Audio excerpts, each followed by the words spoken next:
This is the #1 Miami fan morning show, Clock Blockers. I know the whole city riding. A little early, it's a bit surprising. Business moves now with enterprise. What is going on, ladies and gentlemen? It is your boy, Stephen D. And this is the #1 Miami fan morning show, Clock Blockers, right here on the Miami Sports Music Podcast Network. Super excited to be hanging out with y'all today. We got a mega-sized show for you today. We got a big show lined up for you today. It is huge. Big announcement here coming up at 9:40. Man, let me tell you, yesterday was a great day. It was an amazing day.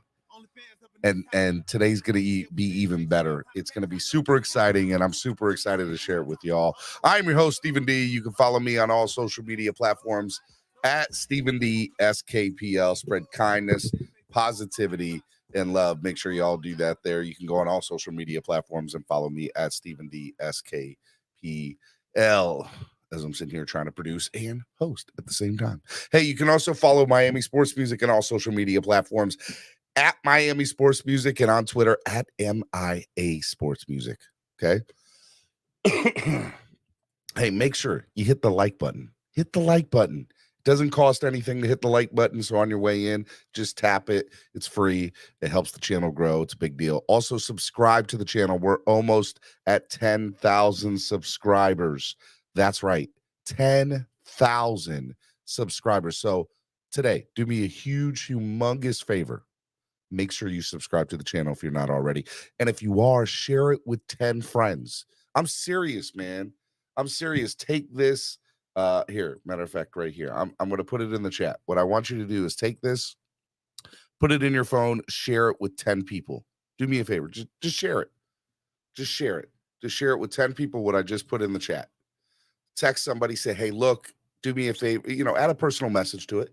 Do me a favor. If you're a Dolphins fan or if you're not, just share it with 10 people. Say, hey, look, this guy's really awesome. Could you please subscribe to his channel? It helps. It's a big deal. Okay. Let's get new people signed up on the channel or subscribers on the channel today. Well, I want to hit 10,000 and I can't do that without your help. So make sure y'all do that.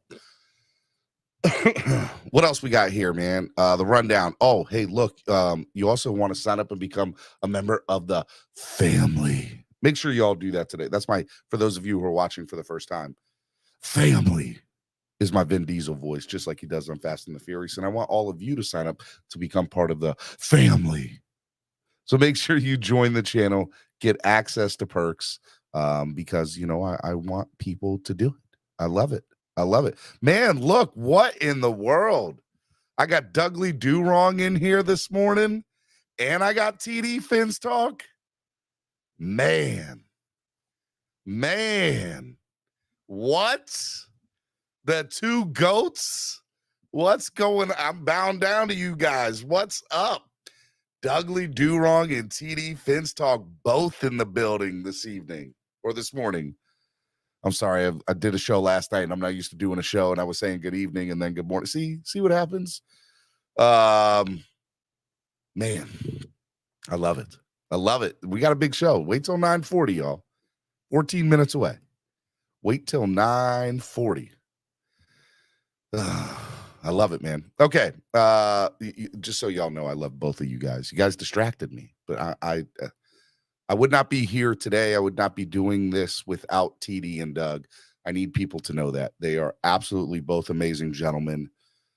They're beautiful people. I know some of y'all might feel some way or another about one or both. It doesn't matter. Just understand TD and Doug help me every step of the way to get where I'm at. When I make this big announcement this morning, it's in part because they've given me the confidence to build something here. So I just want you to both know, TD and Doug, I appreciate you. I love you both. I would not be here without you. I couldn't get here without you, and you guys are absolutely amazing, and I'm forever indebted to both of you guys. So just want to say I love you both, you guys. Okay. What else? If you want to help the channel grow by donating, lots of different ways you can do that. You can use the YouTube Live Super Chat, which is the $ down at the bottom of the chat below. I don't care if it's $1, it goes to helping the channel grow. It's a big deal. All right. What else? You guys can also use Cash App and PayPal. Okay. You see the QR code right on your screen right here, $ MSM Podcast Network, and also MSM Podcast Network. Okay. So make sure y'all do that. As TD and Doug are getting at me. You see, I love you guys. I didn't help Steven. He doesn't like me, and he told me I'm no longer welcome on his channel. I'm here as an official hater. I love it. You are killing it, bud, and building something great here. See, there's love somewhere in there between you two. I love you guys.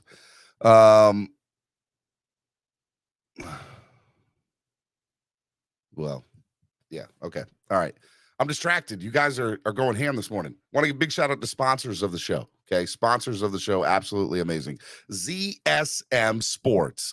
ZSM Sports is the #1 place to get your cars, jerseys, balls, and hard to find items. They specialize in sports memorabilia. Look, Christmas time's right around the corner. You need some good stuff. You need some stuff for the family. You need some stuff for the fan cave, the man cave, the woman cave, the she cave, the he hater cave, whatever it is. ZSM Sports is the place to get it. So make sure you reach out to Zachary at ZSM Sports today. He's got some big signings coming up, huge signings coming up, as well as he just finished up a big signing. I'm going to be giving away a Javon Holland jersey that I was supposed to do yesterday. When you see why I wasn't able to do it yesterday on the channel, you'll see why in about 10 minutes here. I got a little crazy here. Plus the news yesterday, everything got out of hand, got out of whack. I just decided I would do the giveaway after today's show. I will do the giveaway after today's show. I promise. Nothing will stop me from doing it. It'll be my #1 priority. just crazy. But ZSM Sports and Zachary has helped me give away a lot of stuff. So it's going to be awesome. I'm pretty excited about it. Oh, man, got a new member to the channel, Zachary Frawley. Zachary Frawley. Welcome to the channel, man. Welcome to the family. Super excited to have you on board, man. I love it, man. Steven, you told me you were the GOAT, and TD and Doug, who? Oh, I love you, man. See, you guys are funny. Who else we got? We got Hangry Owls. Hangry Owls is absolutely amazing. Good food, good mood. Hangry Owls. If you're in Pembroke Pines, the South Florida area, you want to go check out my man Aldo at Hangry Owls. He's got the best subs in the world. He's got good dessert too. I'm just saying, he's got good cake. But if you go ahead and give him a call, 305-279-5332, you reach out to Hangry Owls. They're awesome. And also give them a follow on social media at HANGRYALS. Hey, a little Vasasaur. I got to roll the R. Good beer.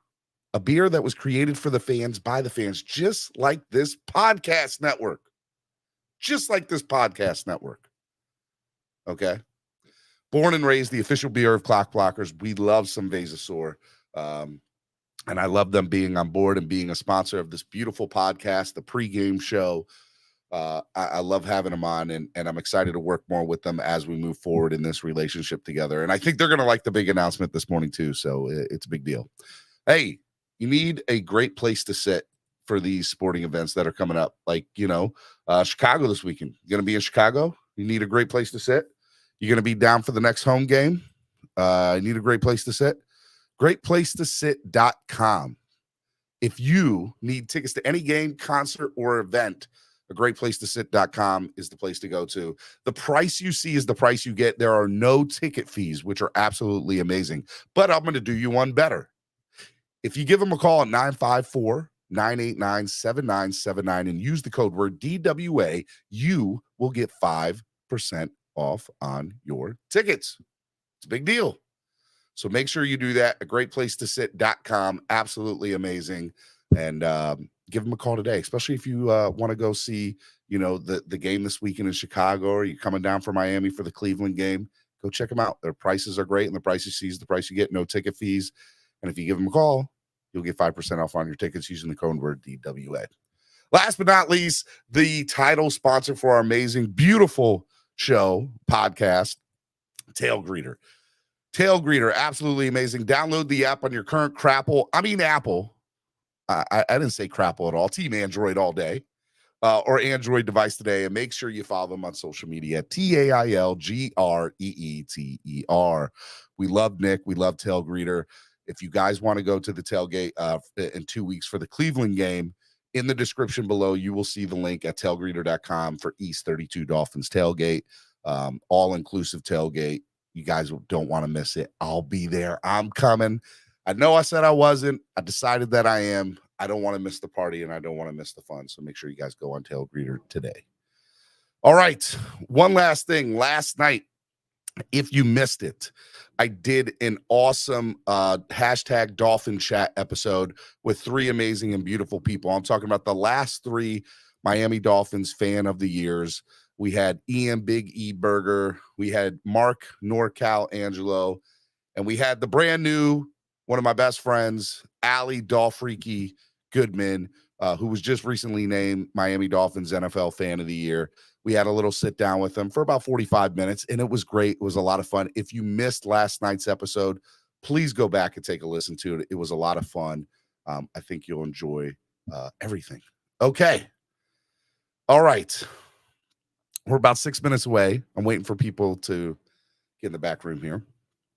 Let me just kind of start off by saying yesterday was one of the craziest days as a Dolphins fan it's been in a long, long time, with the exception of the day we traded for Tyreek Hill. Yesterday was just a beautiful day to get to see the Miami Dolphins and what they did. And in my opinion, plant their foot that the window to win is now. And to make the moves that they made yesterday was beautiful. But that we'll get into all that later in the show. I've been doing this show for a little over a year and a half now at Miami Sports Music Podcast Network. Miami Sports Music was created decade plus ago, by this great and awesome guy, the Honorable Solo D, one of my best friends, the rapper. And he started making songs for your Miami Dolphins just because he was a rapper. He was a big Dolphins fan. He wanted to bring those two worlds together. And he started making music videos and he started making songs. And I met him, I don't know, and this is probably 12 years ago now. And I met him probably 9 to 10 years ago. It's been over a decade we've known each other. And I sat down with him and I was like, dude, I really like you. I want to do more stuff with you. And it's been a whirlwind roller coaster ever since, and worldwide too. But we started this, or he started this, and he grew this into something, DWA, Dolphins with Attitude, and it's been a beautiful thing.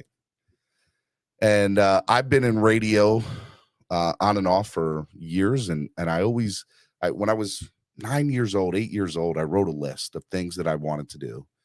And one of the things is I wanted to be, Derek Jeter, Cal Ripken Jr., Dan Marino, and I wrote all these things on a list. I wanted to work for ESPN. I wanted to work for the Miami Dolphins. I wanted to work with, X, Y, and Z. And I wrote this list, and I have it around here somewhere. I haven't been able to find it. I looked for it last night. I couldn't find it. I think it's shoved away in a desk or something somewhere. And, I probably have accomplished 3/4 of it. And one of them is I don't necessarily work with the Dolphins, but doing this channel completes that on the list, because I get to talk about my favorite football team that I've been a fan of every day, every morning. I've been doing this now, for a little over a year and a half, almost 2 years. And it's been a beautiful thing. And I wanted to create something where the fans had a voice, where the fans, were able to come to and get off whatever it is on their chest. Because growing up as a military brat for me, and I'm sorry, I'm long-winded here. I'm just waiting for people to get on. Growing up as a military brat, I never had any other Dolphins fans to talk to. I lived in North Carolina. I grew up most of my childhood in North Carolina and on the eastern shore of Maryland. You know how many Dolphin fans there were? 0. A few years back, a friend of mine passed away. That was a childhood friend that I haven't seen him. I hadn't seen these people in this area in probably 20 plus years. I'm at his funeral. His mom comes up to me at her son's funeral And she's like, "You're not wearing any Dolphin stuff." And I laughed, and she laughed. That's how big the Dolphins have been in my life, that everybody has known me since I was a child, that the Dolphins have been that big in my life. And now I have this platform to use every day to talk. And one of the other things that I love very much are people. My social media handle, as I'm trying to figure out which way to point to, Stephen D. SKPL, spread kindness, positivity, and love, is a beautiful thing. And I try to bring that to my platform every day. And it doesn't always work out that way. And I get it and I understand it. But it's something that I try to strive for every day. And, you know, I want to work with beautiful people and I want to work with wonderful people. And, you know, that's what I have been trying to accomplish ever since I started this thing. So, got 2 more minutes before I make this big announcement. So with that being said, I wanted to move that forward with this podcast network, which has been a beautiful and amazing thing. And, you know, that's what I decided to do. I decided to do that. So, I wish there were more people in the back room. I'm waiting for them to show up. Everybody wants to, I said to be here at a certain time, and they're probably going to take that seriously and not get here 2 minutes before. Although I have somebody in the back room who's here early. I appreciate that. I'm going to wait the 2 minutes because they said, there we go. There's one more person. We're going to bring them on. This was a beautiful opportunity for me to, this has been in the works now for a month and a half. It's actually probably been in the works now for over a year, because I've been making phone calls, you know, here or there, to do this for months. And, you know, when it came down to it, I, you know, started making phone calls. And in the last month, I have been on the phone nonstop recruiting and just making things work. So, all right, it's 9:40. I'm going to make the announcement and I'll bring different shows on at one time. So I make an announcement. So I've had this morning show. I've been doing this morning show from 9 a.m. to noon, or whenever I get on, because we know I'm late to everything, for a year and a half now. Well, now the Miami Sports Music Podcast Network will have a full slate of evening shows. That's right, a full slate of evening shows every day of the week, Monday through Friday. And it's a beautiful thing. It's something that I want to take this to the next level. And we're going to see here in a minute the people that I'm going to bring on. And all these people are beautiful, amazing people that I'm super excited to work with. And I think it's going to be awesome from the standpoint of how this podcast network moves forward. I don't think that I can do what I want to do without them. And this isn't the end. This isn't all the moves. More moves are hopefully going to happen, and we're going to grow this thing even bigger. My goal is to eventually be a 24-hour podcast network. I want that. I think that's where this is headed. I think this could be another, I don't want to say another Barstool Sports or whatever. This is going to be the next Miami Sports Music Podcast Network. And it's going to be awesome. So without further ado, let me announce new shows, new faces, new nights. Every night there's a new take. Miami Sports Music Podcast Network weeknights. We're going to have Nando Talk on Mondays, the Dirty South Fantasy Football Show on Tuesdays. We're going to have the Finsaholic Show on Wednesday.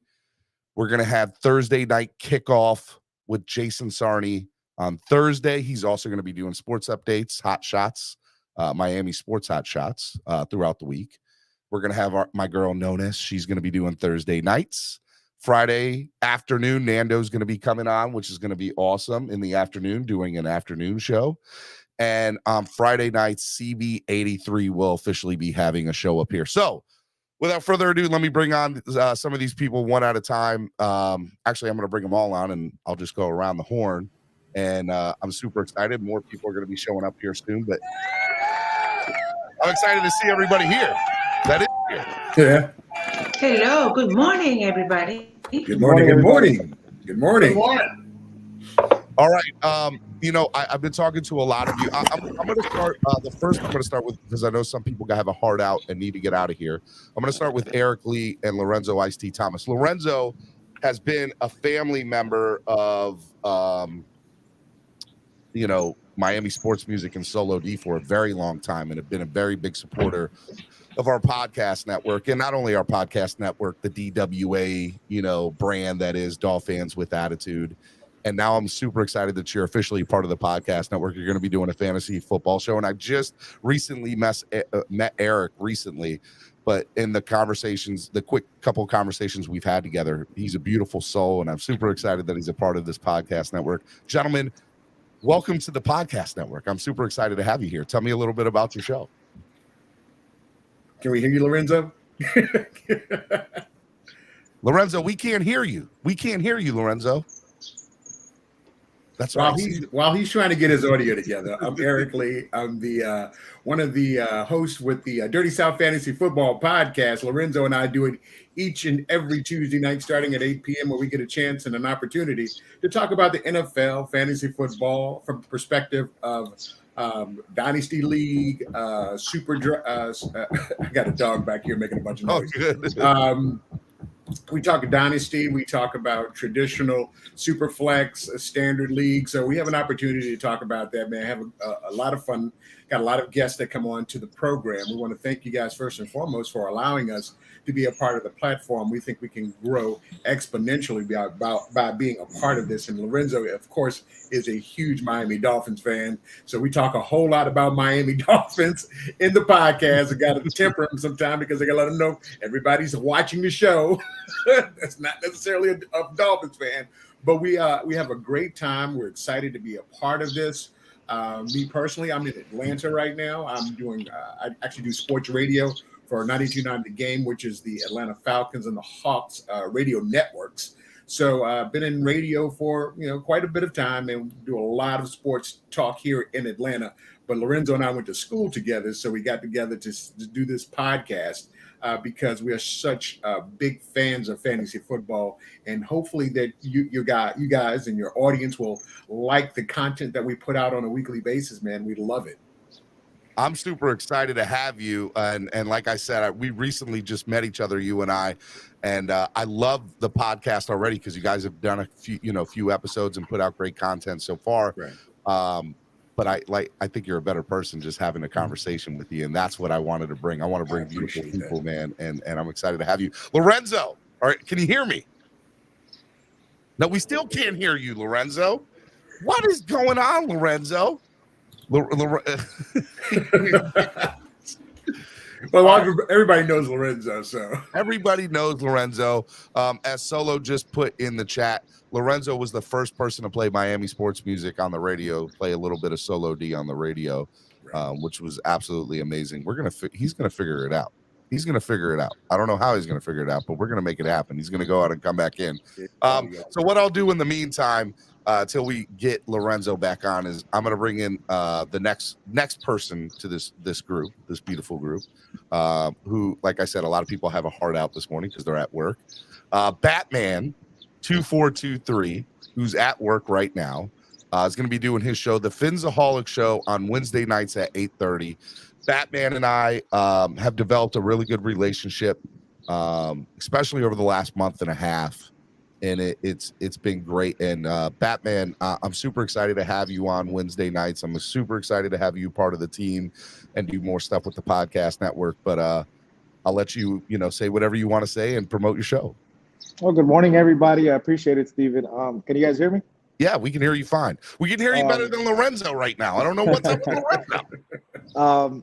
Welcome, everybody. I appreciate it, Steven, giving you the opportunity. It's going to be great things are in the making, man. I think it's exciting times for this fan base.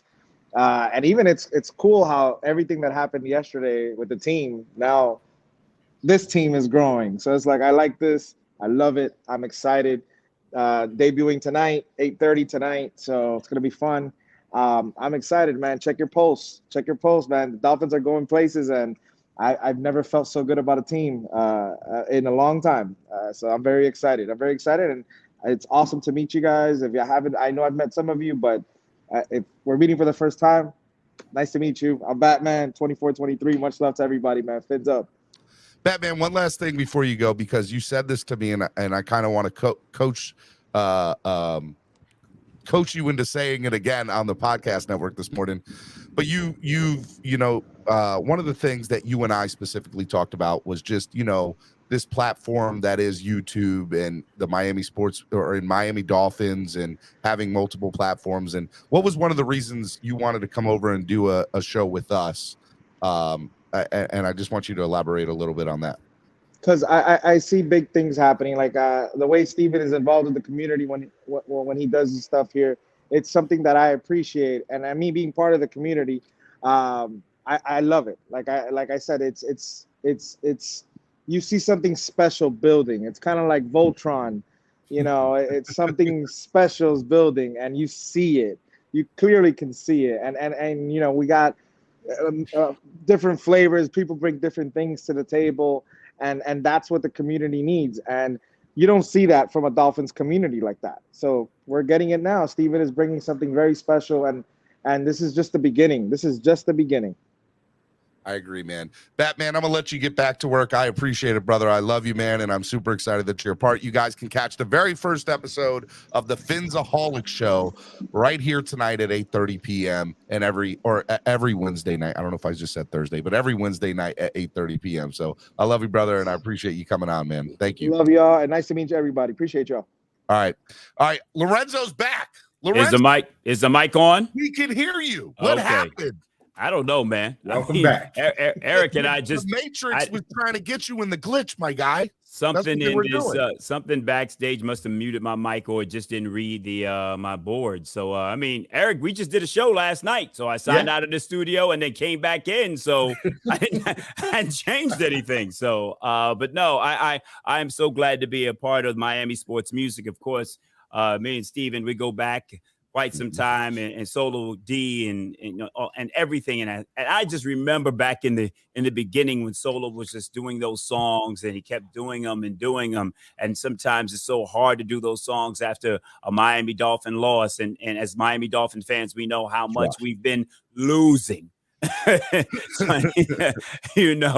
And now for him to be affiliated and be a part and the head of this network, and to be a part of the network, to be able to have a show here where we're talking about Miami Dolphins football, but football in general, and then to bring my partner. We've been working in radio and television together for so many years, and to have a show on together on this particular network, I'm just really excited about it and glad things could work out so we could be on board. So, and yes, Eric is correct.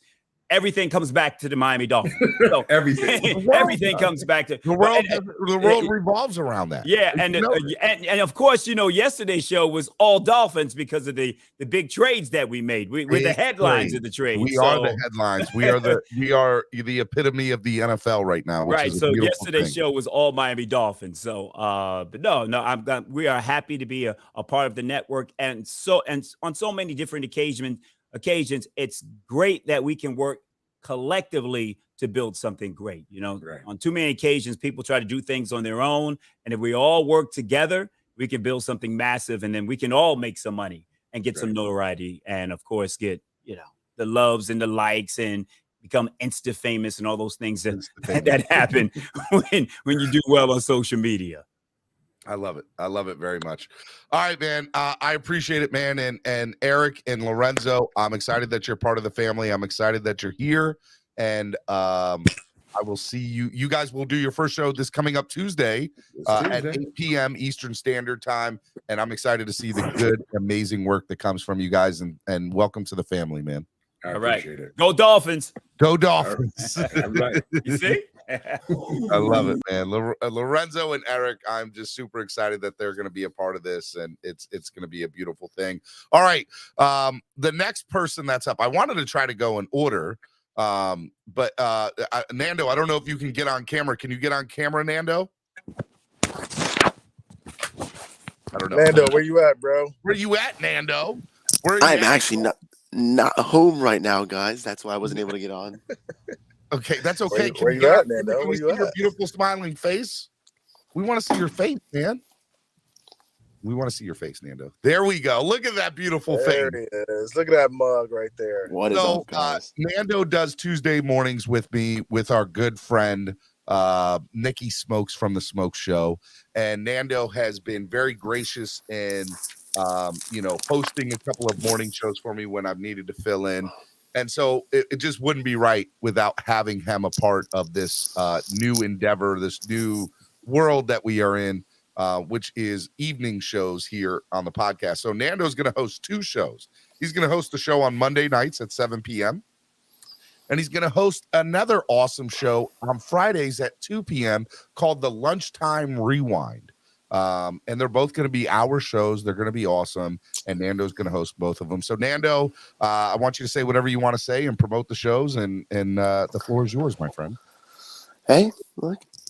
I just want to say, Steven, first of all, thank you so much for the opportunity, man. It's been a little touch and go with me over the last couple of days. So I do really appreciate the fact that you've been bearing with me, man. Yep. It's going to be an awesome time, an awesome experience, guys. Not only for us as content creators, just being able to get a bigger and awesome more platform, but for you guys as well, the people listening to Miami sports music. It's been an awesome experience over the last couple months, just getting to talk every Tuesday with you, Steven, Nicky Smokes. But now Mondays, Fridays for me, but Monday to Friday for everyone is just going to be awesome. Just talking more Dolphins, just going to interact more and more. Just keep growing the family, man. So just thank you, Steven, for bringing this awesome idea to bring all of us together, man. It's going to be a good time for us, the Dolphins, just everything, man. So fins up, baby. Fins all the way up. And you will see Nando 3 days a week on this channel now. Monday nights, Tuesday mornings with me, and Friday afternoons. It's going to be awesome. Nando, I love you, brother. Go do what you got to do. I appreciate you coming on this morning. I know you had to get out of here. Yes, got class in 5 minutes, man. So thank you, bro. Do you, buddy. I love you, man. Welcome to the family, buddy, officially. Dude, appreciate you for accepting as part of the family. And to everyone else, it's going to be a fun time working with you guys. Thank you. Thank you. All right. Next up is my man CB83. CB83 started his platform, 6-8 months ago. If I'm correct, maybe a little bit longer than that or a little bit less than that.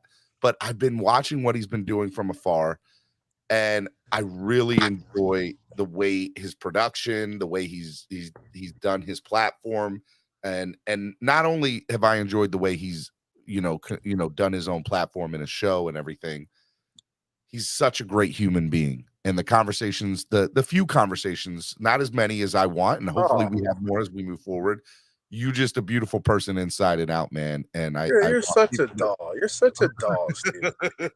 I am super excited that on Friday nights we're gonna have at 8:30 p.m. Mr. CB83 with Finn's Take. Finn's Take with CB83. So Finn's Take, CB83, the floor is yours, my friend. Hey, man, I really appreciate you doing this, Steven. This is going to be good for the community, man. I mean, a consistent show from the network. Hey, I'm a part of the squad now, so, I got to, get my gear ready, get my merch ready, my Miami sports music stuff. Hey, we going up, man. It's going to be a crazy, crazy little ride we take this Dolphins community on, man. I know. I'm super excited about it, and I know you got to jet out of here, too. You don't have a lot of time this morning, but this was a no-brainer to bring you a part of this and make you a part of the fold. And I'm really excited that you're going to do a show and have content on Friday nights, because there's a need for content on Friday nights. And I think that you're going to be the person to bring us some great Miami Dolphins and football content on Friday nights, man. I'm super excited that you're bringing your brand over here, and hopefully we can grow this into something bigger and something more. So I love you, brother. I appreciate you coming to the family. Hey, I appreciate you having me, man. You guys get ready. It's going to be a crazy season. Looking forward to it. Hey, look at the trade acquisitions we made yesterday. Hey, we're prime, guys. It's our time. Let's embrace this. Let's ride it out. QB1 taking us to the promised land. QB1, baby. Let's go, CB83. Let's get her done. Hey, man, you're now, just so y'all know, CB83 is not going to do his first show this Friday. He's starting his show next Friday. So next Friday, CB83 will start his first show. I know Batman is starting tonight. The last 2 people that you're going to see here, I'm pretty sure they're starting tomorrow, unless that something changed, and they'll tell me if they do. But CB83, you're starting next Friday. But I just want to make sure fans get ready starting next Friday for the best show on Friday nights. Well, we can't hear you anymore. That might be the Matrix getting you. Can you hear me now? You can hear you now. I don't know what happened. The Matrix. Yeah. So be there next Friday. Be there. Be square. It's gonna be a wild one, man. Come out. Good times. Love you, brother. Enjoy it, man. We'll see you right here on Friday nights with Finn Steak CB83, man. Love you, brother. Be good. Have a good one. Later. All right. Next up, the last two people, the most amazing people. Forget those other people. We're talking about you two. Okay. Obviously, it's us. Obviously. Of course. Preach. All right. So one of my best friends in the world, is a lot of people y'all know, is Allie Dolfreaky. And I've always felt there needs to be more beautiful, amazing, wonderful people on this platform. And there needs to be more females on this platform. I support Miss Finns. I love Miss Finns. I love 305 Sports Babe. Those two have just a beautiful platform within themselves, and it's a beautiful thing. But I really wanted to add somebody else to that mix over here on the American side. And Nonis is down in Mexico, and is part of an online community there, a YouTube community, which I'll let you speak about a little bit. But we got a chance to know each other the last few weeks a little bit more, and was expressed to me. She's like, I want to do more stuff with Miami sports music, and doing these evening shows. I thought it was a no-brainer to have her on and have her own show. So starting on Thursdays at 8 p.m. Eastern Standard Time, East Coast, America. Oh my God, so difficult. It was funny when we were like talking about everything. We're like, okay, what's the time for you? What time is it for you? What's the time? I know. But I'm excited to have Nonis be a part of this beautiful platform. Ladies and gentlemen, Nonis. Thank you. Thank you so much. Yours. Oh my God. I'm so excited. We have been talking about this for a while, right? I mean, At the beginning, I thought that maybe it was, Stephen is joking. I don't think he's going to give me a show because, this is difficult. I already have, as you said, weekly shows, right? With a group of girls that I'm already working with, and also on my own exclusively about the Dolphins. But I really, really wanted to have this space to talk to you guys in there, because it is not the same as you said before. And I heard you when you were like, sharing this sad story of how lonely you were as a Dolphins fan, right? That's exactly what I was. Yep. I was so lonely. Imagine how lonely I used to be here before knowing my friends of the Dolphins Nation, Mexico. Yeah. So, and even here in Chihuahua, where I live, even though we were next to Texas, I didn't know anybody that was a Dolphins fan. And, over time, I just met a few people, and now we're friends. And now I meet a lot of people. I met them there in Miami and from everywhere. And you have become a family. So I am so happy to be here with you and to host this show. I'm not afraid of having this show, on Thursday night, because what we have seen so far has been kind of lame, right? But anyway, we're gonna talk about that. You're talking about the football games, exactly. It's a pretty bad football game. So she's like, she said, and I quote, "My show will be better than the football games." I was like, oh my God, I didn't say that high enough, because you're so much better than that. But yes, I agree. Thank you, and that I think that what is going to be different about this show, because the other guys are going to talk also about fantasy, and they're going to, give us their opinion and everything. I think that what you said is the difference in here, that you're going to have a girl talking about football, a girl talking about Miami Dolphins, and it is always a different point of view. Yes. What you see and what we see. Both takes are amazing and interesting. But in this case, a female voice and a female mindset and point of view is different. So that's what we're going to do. We're going to maybe give a few updates on the game that is right there at that moment. And we're going to share our scores. And we're going to, have an overview of the team, like how is the team going through, to the next week, and how they did this last week. And some opinions and some guests, of course. And I think that somebody here is going to be with me tomorrow. Yes, on I the will be first on for the first show. 15 minutes of your show because I told First 15 everybody else, minutes. I was like, I'm not going to be doing content with you in the evenings. I made the exception Exactly. for you. I said, I will come on your Thank first show for the first you. 15 minutes and be That shows there. how much you love me, and I Yeah, appreciate it. exactly what it is. Yeah, and you know, somebody And told me like, can you talk about the Dolphins or you know, football for over an hour? Oh my God, if you just heard me speaking in Spanish about my Dolphins and football, you will be amazed. I can do it like for 3 hours, 4 or 5, I don't know. But yeah, in this case, I'm gonna respect your time, and it's going to be just 1 hour. And at the end, also another difference is that we're gonna have like a brief, something like that in Spanish Yes. for everybody who is watching. Like, okay, what did we talk about during the show?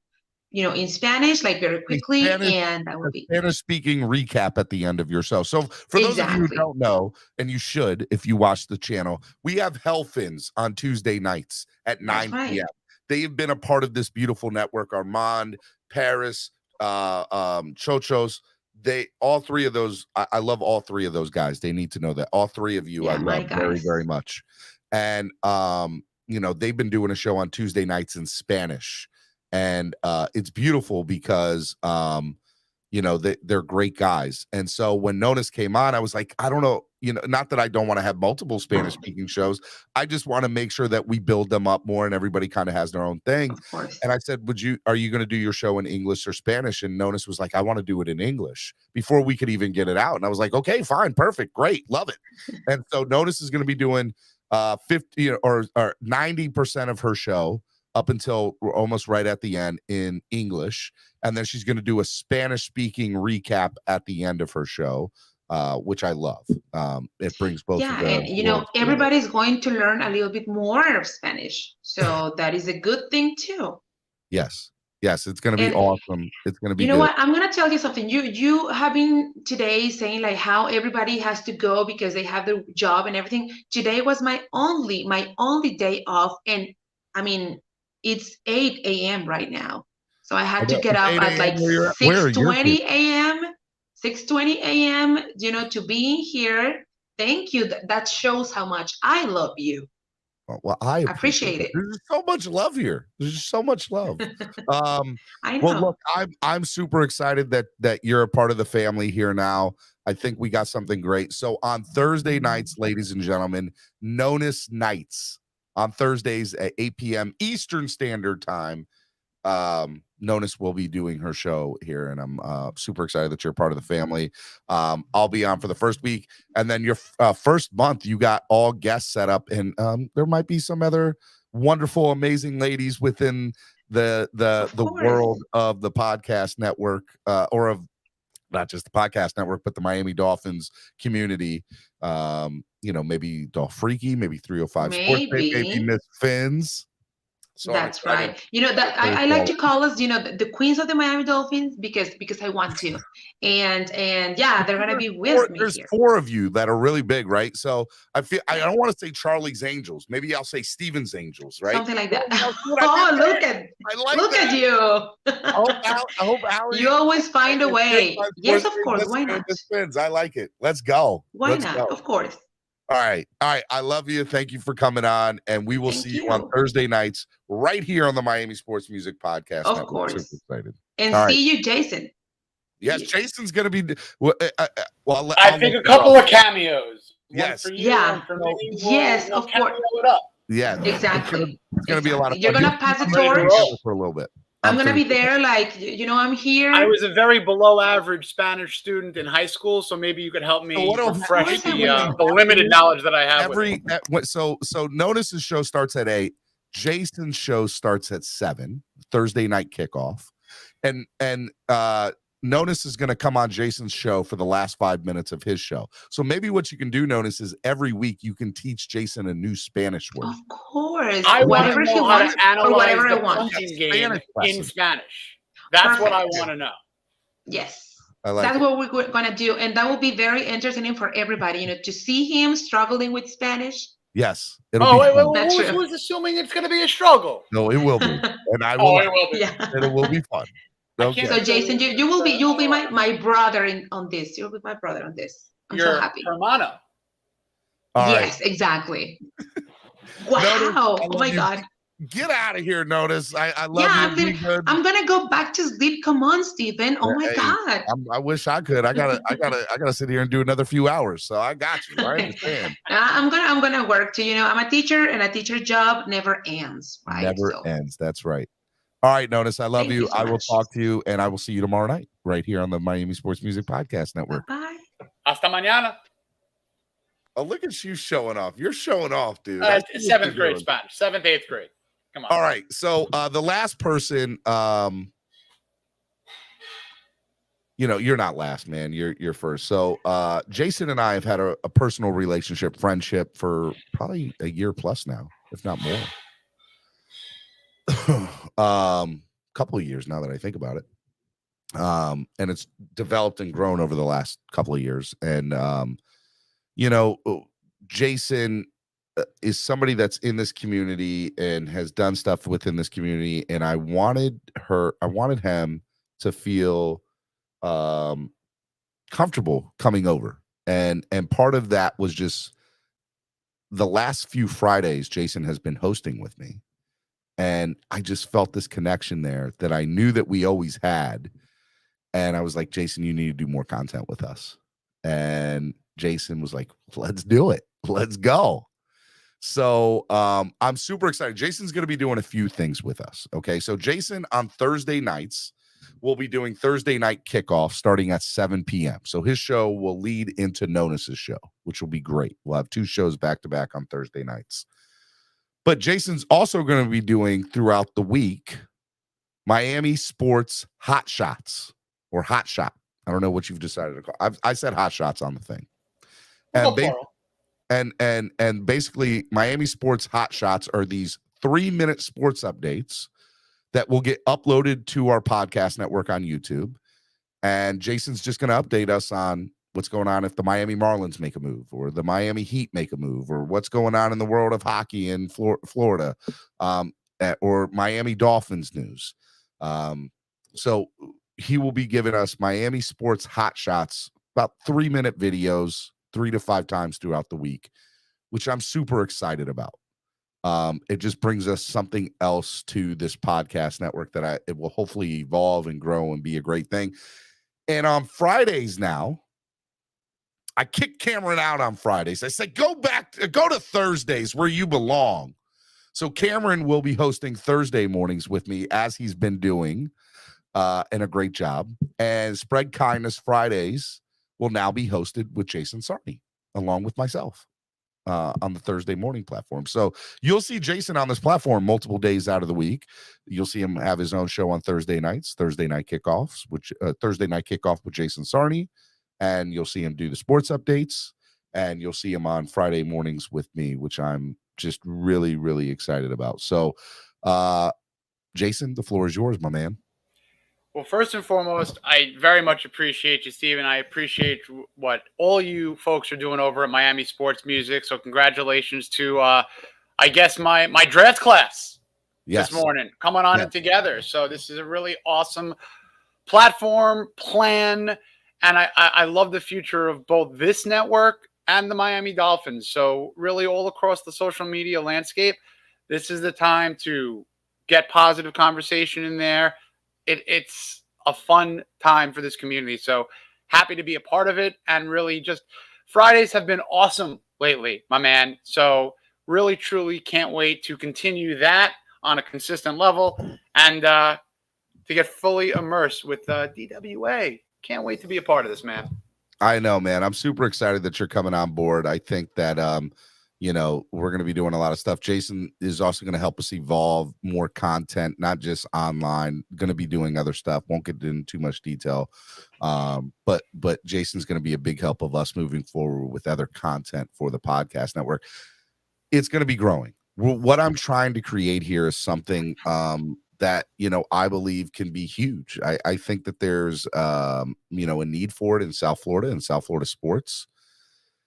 And, I'm just excited, and all these moves doesn't mean that nobody else isn't coming on board or, this is this is something that we're going to see where it goes. We're going to see how this works. We're going to see what works, what doesn't work. But I think it's all going to work out. I really do. I'm confident that everybody's going to have a successful show, and it's going to be great here. And we're going to move forward, and we're all going to live happily ever after. And that's what I hope. But what I went to for me, because I can only base people on how my interactions are with them. I can't base it on anything else except how my interactions are with them.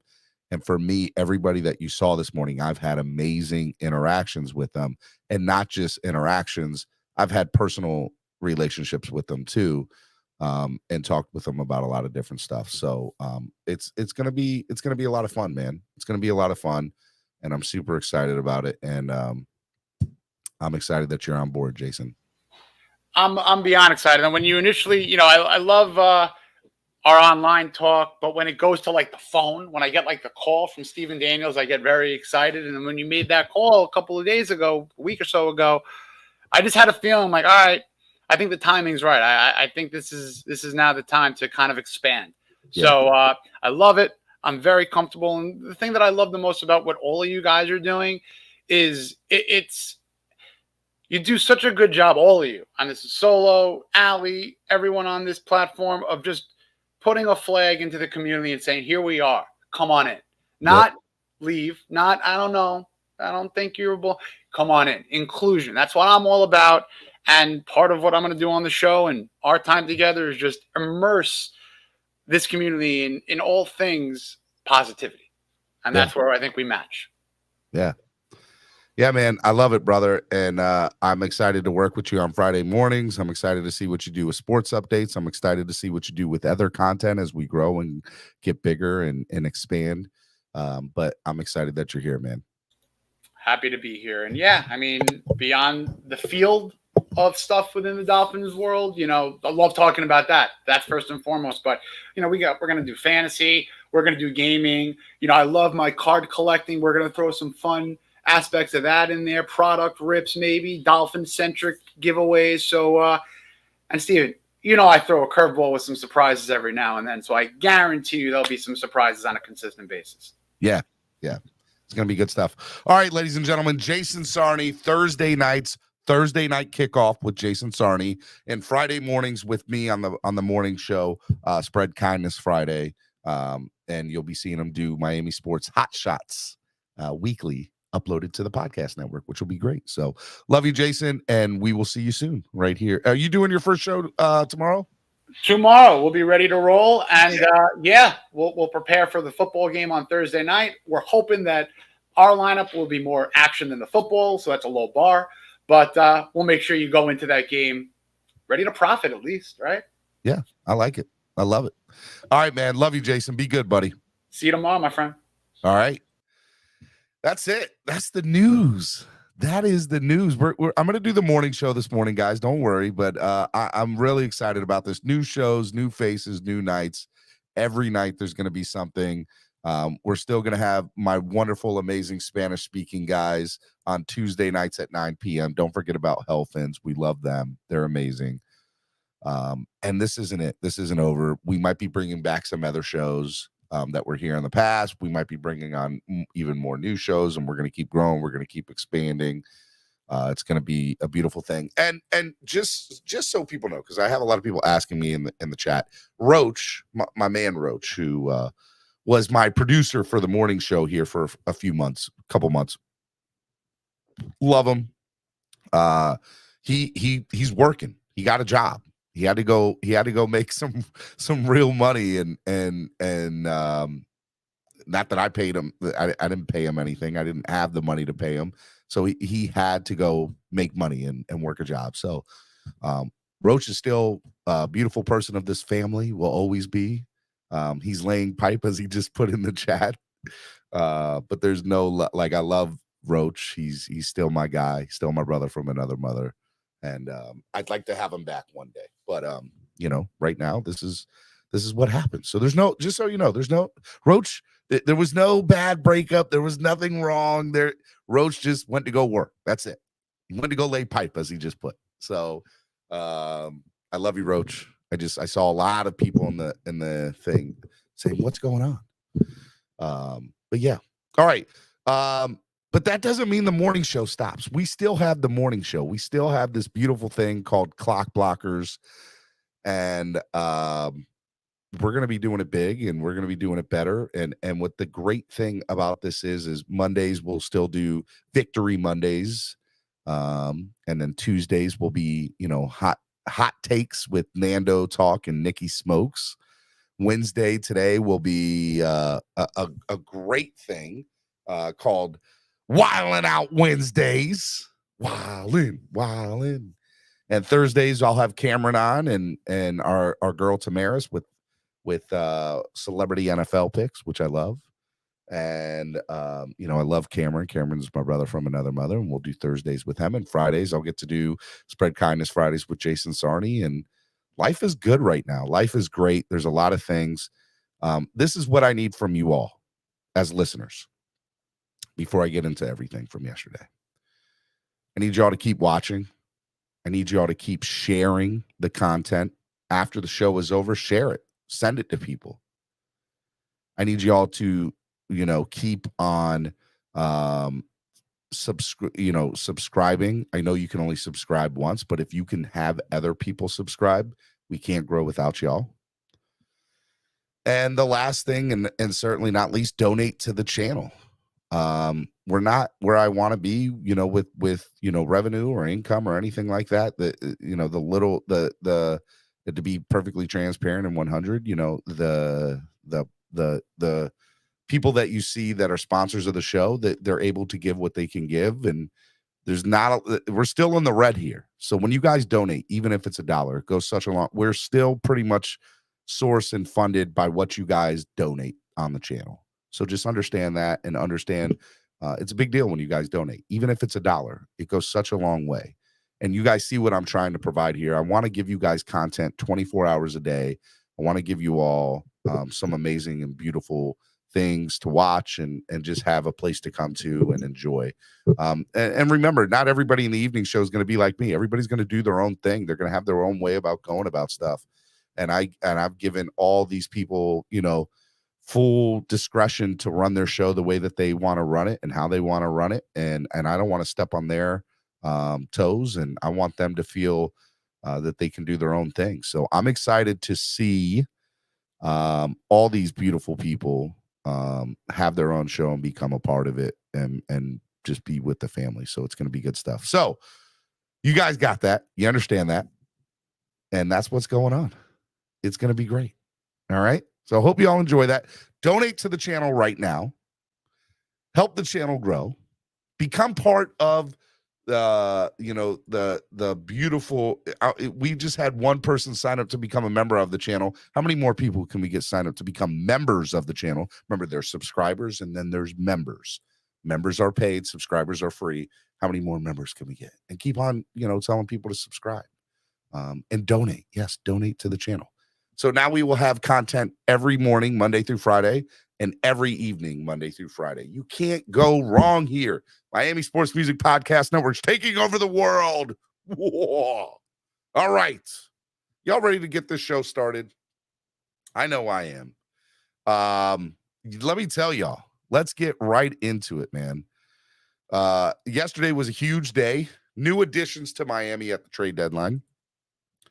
I'm going to do my little spiel, then I'm going to open up WildNOut Wednesday, and I'm going to open up the platform and have you guys come on. But yesterday was, man, it was awesome. Okay. So, I was on the air live in the off season when we traded for Tyreek Hill, and it was beautiful.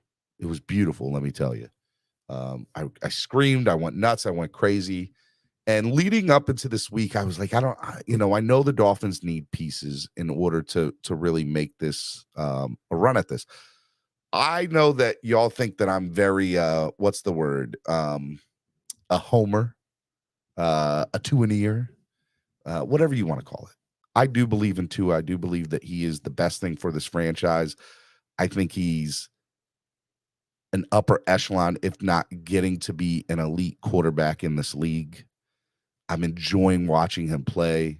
I'm enjoying watching this team win football games. And I think we have something here. And so I knew that Miami, I wanted them to make a trade deadline trade. But as I said yesterday during the show, I didn't know if we would for two reasons. Number one, I didn't think there was a lot of assets out there. You know, there was probably 4 or 5 teams that I thought were willing to trade out because there's a lot of teams still in the playoff race. When Cleveland won on Monday night, I was like, man, that really hurts, you know, the chances of other people opening up, you know, allowing people to go, because the trade market's just, it's very small. And the people that do want, they're probably getting multiple offers. So, hey, we're just going to wait till the final hour and see who gives us the best deal. Which is ultimately what I kind of think happened with the Bradley Chubb trade. I think they waited and waited and waited, and whoever gave them the best deal on Bradley Chubb, they were going to take, which was us. I thought we'd have to give up 2 first-round picks for Bradley. We didn't. We just had to give up 1. We were able to, you know, trade away Chase Edmonds. I know there were some people within the fan base, Solo D, who didn't like that move. I love that move. It was great. And now we have the 49ers backfield from last year, Raheem Mostert and Jeff Wilson. So I think making the moves that they made yesterday, the Miami Dolphins are all in. They are all in, and it's great, and it's awesome. And by the way, just a little side note, we're going to talk more about this in detail on Friday morning with Kyle Krabs from Locked On Fins, Locked On Dolphins. Kyle Krabs is going to be a special guest Friday morning with me and Jason. So make sure you guys tune in on Friday with Kyle Krabs being the special guest. It's going to be awesome. I'm excited about having Kyle Krabs on. So just getting the time down, and he agreed to Friday morning, and just seeing how long he's going to be on and when he's going to be on. But be on the lookout for Kyle Krabs Friday morning. But yeah, you know, I think that the Miami Dolphins made the moves that they needed to make yesterday, and it showed me 2 things. It showed me, A, this team is willing to do whatever it needs to do to make the next step, right? B, by going after, I've said clearly, offense are fun to watch, and we know what having a good offense is, but if you don't have defense, you cannot win a championship. You just can't do it. And so, by going after Bradley Chubb, you just make your defense that much better. I mean, I would go as far to say we probably have the best front 4 in the NFL right now. We do. Like, I'm convinced of that. Raul just became a new member to the channel. Let's go. Love it. Raul's been part of the show for a very long time, and I'm super excited that you're here as a member now, buddy. Welcome. Welcome to the family. To the family. But yeah, so, you know, I think that, you know, the Miami Dolphins have a lot to look forward to now. I don't think they're done. I know the trade deadline is passed, but I think there might be some players that get cut, or maybe another free agent or 2 that might get picked up. But I am super excited that we're here now, right? And this is where we're at. And I think that Miami Dolphins, with the Bradley Chubb trade, with trading away Chase Edmonds, getting his contract off the books, and then going out and getting Jeff Wilson and bringing him here to have the 1-2 punch that is Raheem Mostert and Jeff Wilson, it's going to be a lot of fun. And I know some people are like, well, Bradley Chubb, you know, his numbers aren't exactly what we want him to be, but when he's on. He's one of the best in the bit. Bradley Chubb is an amazing, awesome person, man. And it's going to be a lot of fun here with him on this defense. And quarterbacks are going to have nightmares about what they're going to. I think not only is he a good talent, he elevates the people around him. He was a captain in Denver. How do you not think he doesn't elevate, you know, the people that are here now? So I think that that's an amazing thing. And again, I think that we have one of the best teams in the NFL. I know I'm a fan. I get it. I understand it. Why don't you think that this roster doesn't have what it takes to compete? We've already beat Baltimore. We've already beat Buffalo. That's without some of these people. Now we've added to it. We've made ourselves better. We've gotten better, because with every game, Tua gets better and gets more confident. With every game, the offense just clicks a little bit better and more. I think our offense can hold to anybody, and our defense is getting there. Why not? Fins Up Winsy just became a YouTube member. 3 new members this morning. Let's go. Can we get to 10? Can we get 7 new members? I would love that. Love it. Welcome to the family, Philip, or Fins Up. Fins Up Winsy. Fins Up. Love it. Yeah, I think it's awesome. I think we have a beautiful thing. All right, for those of you who don't usually turn in to Wednesdays, so my show is gets a little crazy on Wednesdays. Why is that? It's called WildNOut Wednesdays. And what I do is I allow fans to come on and I have a full panel. And yes, sometimes it gets a little crazy where people talk over other people and they yell at each other and there's fights and there's screaming. And it's not normally like that. Don't think that my show is like that every day, because it's not.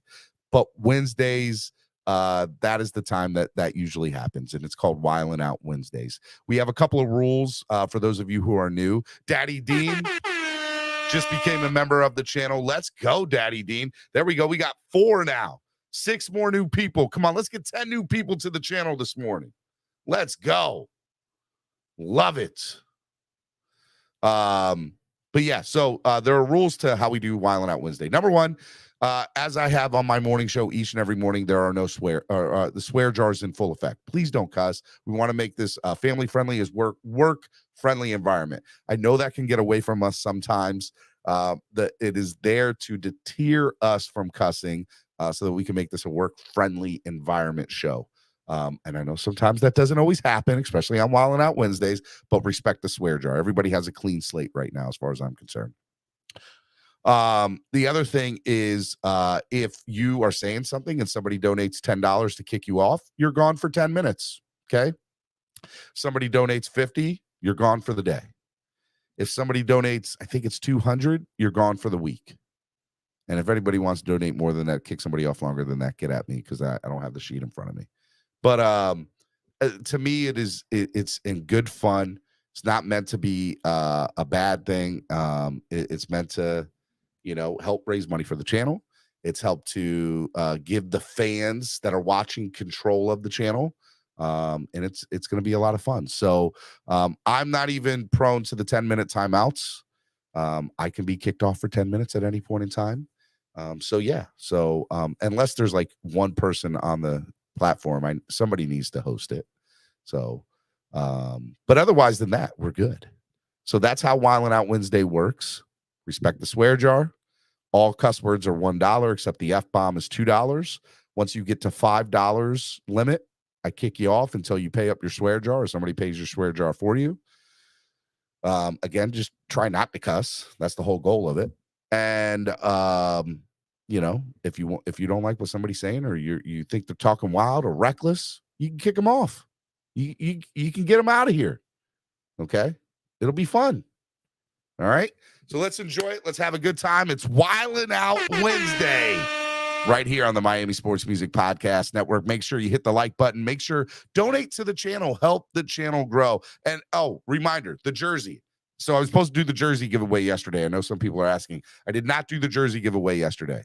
Yesterday got crazy. We had the trade deadline thing. I was working on getting all this stuff together with all the shows and just making sure we were good.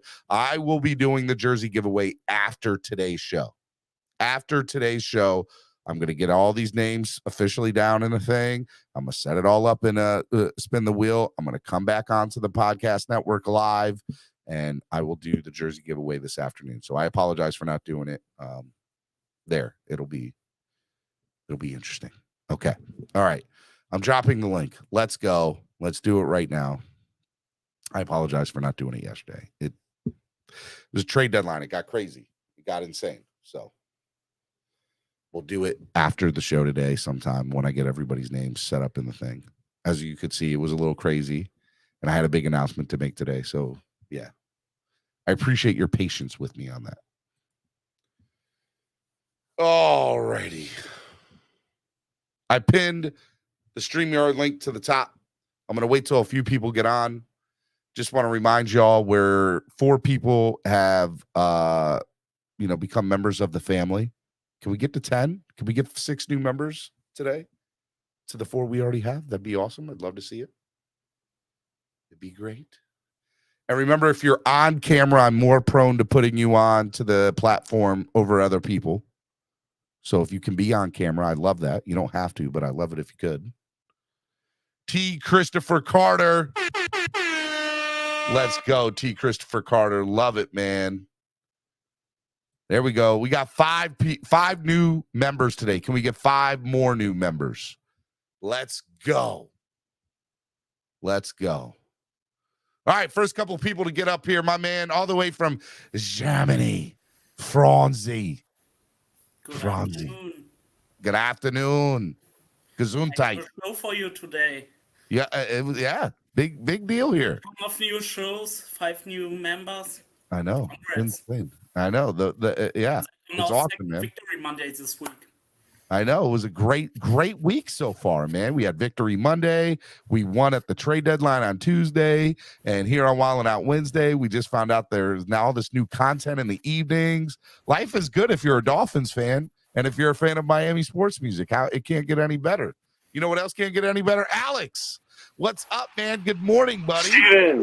Steven Franzi. Steven, first off, I want to say congratulations, man. Job well done, my friend.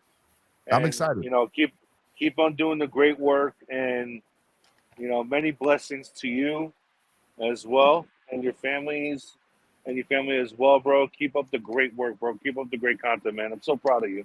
I'm so happy for you, bro. I really am. Thank you, man. I appreciate that. You've been one of the original OGs of this thing for a while, so I'm glad that you're here, and good. The Matrix. The Matrix got him. The Matrix done glitched him. It's not my.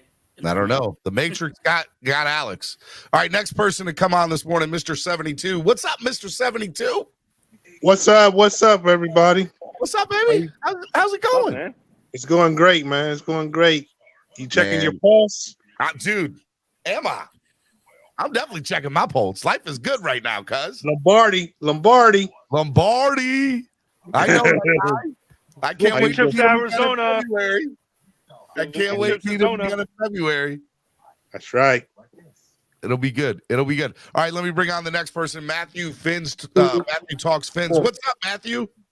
What's good, Steven? I enjoy watching your show every week. I appreciate what you do for this community and Dolphins community. It's a great community. I appreciate you watching the show, man. You're welcome. Well, even if I don't chat, I try to watch it every morning when I wake up early.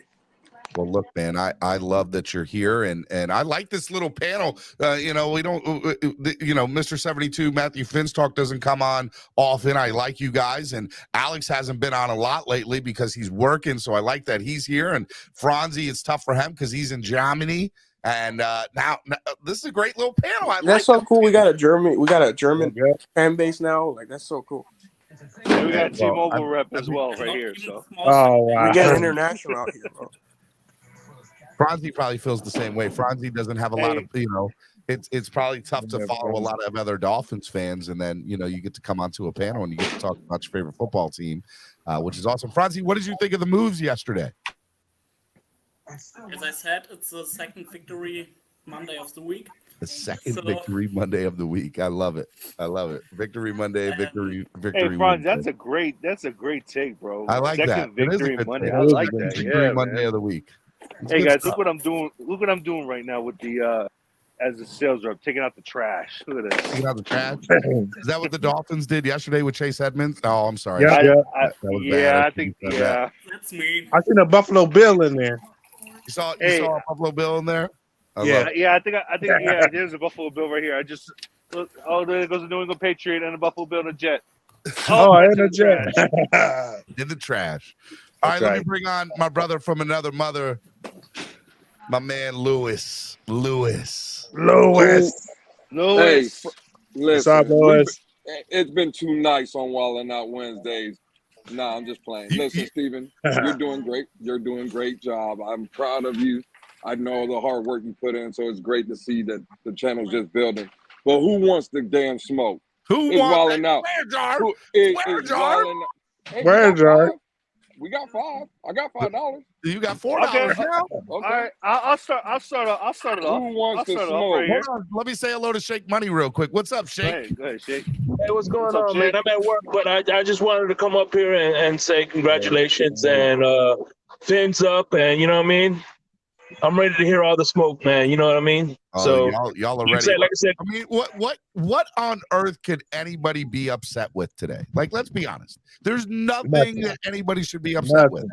yeah, people are gonna complain about not having nothing to complain about. They're gonna be mad. I just, if somebody's got their TV on in the background, put it on mute. But I don't know what anybody could be upset with at all.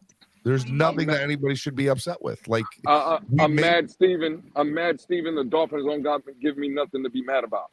That's what I'm mad about. Hey, that's a pretty good take right there. You know, it was funny. I was talking to somebody on the phone this week, and I was like, man, if the Dolphins start like winning, and Tua goes off, and we make some moves at the trade deadline. This was before the trade deadline. I was like, what? Like, how can anybody be mad? Nobody can be mad. Not one person. 100%. Well, I'm gonna listen. I'm working. I'm gonna get out of here. I just wanted to hop up and tell. Hold on, Steven Louis. again. I got somebody who wants to smoke. Okay. I got somebody who wants to smoke. Well, bring them up. Where they at? What are you wearing, Pete? Look What are what you Christopher Greer has me growing. Why is Christopher Greer stressing me out, fellas? What are you Oh, talking Pete, about? what's going on? What's growing up my head, Steven? I'm sick and tired of this, man. What is going on? I grew this overnight. There's nothing that you should be mad about ever. Not in life. Nothing right now. What up, fellas? Dolphins fan, What you up? be happy. No, I'm sorry. Nah, Steven, Pete I'm always got something sorry. negative to say. It doesn't matter what But happens. let me tell you guys something. By the end of this starting next season, you guys are gonna realize the disaster that we're building here. Oh my God. This even don't scratch your forehead on me. Here we go. Hold Oh my God. I'll let you keep complaining, but before you go, before you start, Hold on. I'm sorry, Shake. Let me just say this, Pete. I'm gonna submit you the Chris Greer apology form, okay?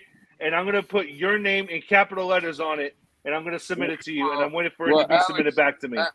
Alex, real quick, because again, I'm going to get out of here, but I just wanted for all, because I've been kind of hard on Chris Greer too, but I just want everybody to realize in this fan base what Chris Greer has just did. He got 3 first-round picks from the San Francisco 49ers in this Trey Lance deal, and he turned that into Jalen Waddle, Tyreek Hill, and now Bradley Chubb. It's time to let Chris Greer.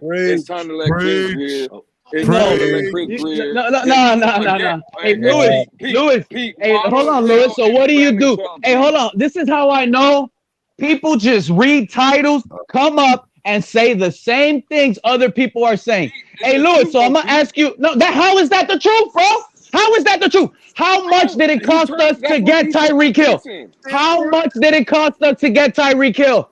How much did it cost us to get Jalen Waddle? It cost us more than what you're just stating. It cost us more than what you're just stating. That's the nice way of saying it. I love you, Pete. I love you, Pete. Pete, here's my argument to you, okay? What the hell are y'all talking about? But that's what's going around, Louis. This is literally what's going around, Louis. And for the 3 picks, this is what we got. No, they're lying to us. We use more than that to get what we got now, and all of you know it. So how can y'all roll with that take? Oh, the 3 first-round picks that the 49ers, we use that and more, and y'all know it.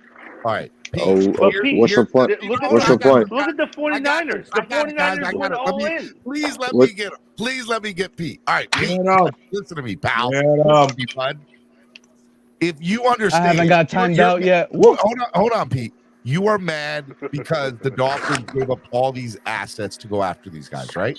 And we have no more assets to go after. Of course, we have nothing left. What you're not understanding is the way that you go and buy a house, it appreciates, right? And I believe the assets that the Miami Dolphins have gotten will appreciate in value.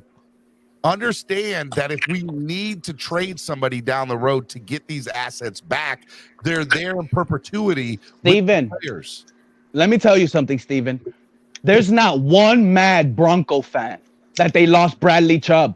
Yes, not one out there. Actually, they are so happy. I agree with They you are. on that part. They are No. ecstatic that they got a first-round draft pick.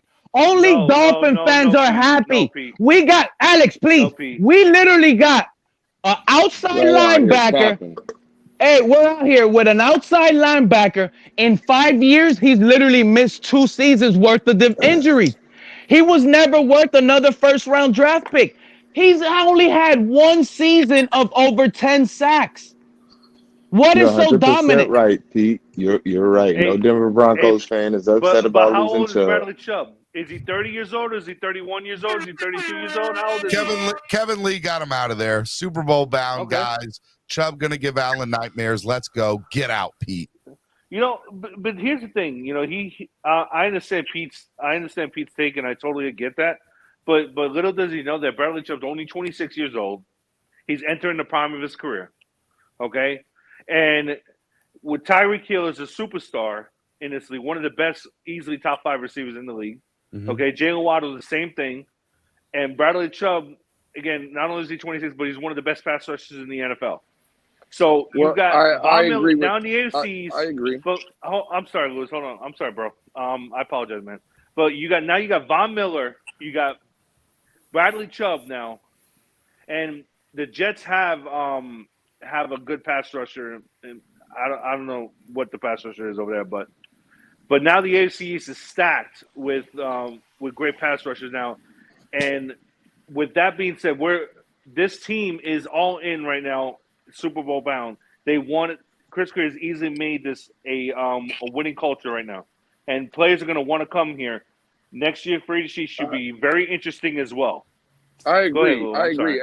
No, I agree, Alex. The one thing I would say to Pete, and again, I love the move of getting Bradley Chubb, and I agree with all your settlement. He's a great pass rusher. The only thing I would ask everybody on the panel, is this a concern to you guys? Because when I seen it, 26 sacks in 5 years. Okay, yeah, I get it. Hey, but breaking news.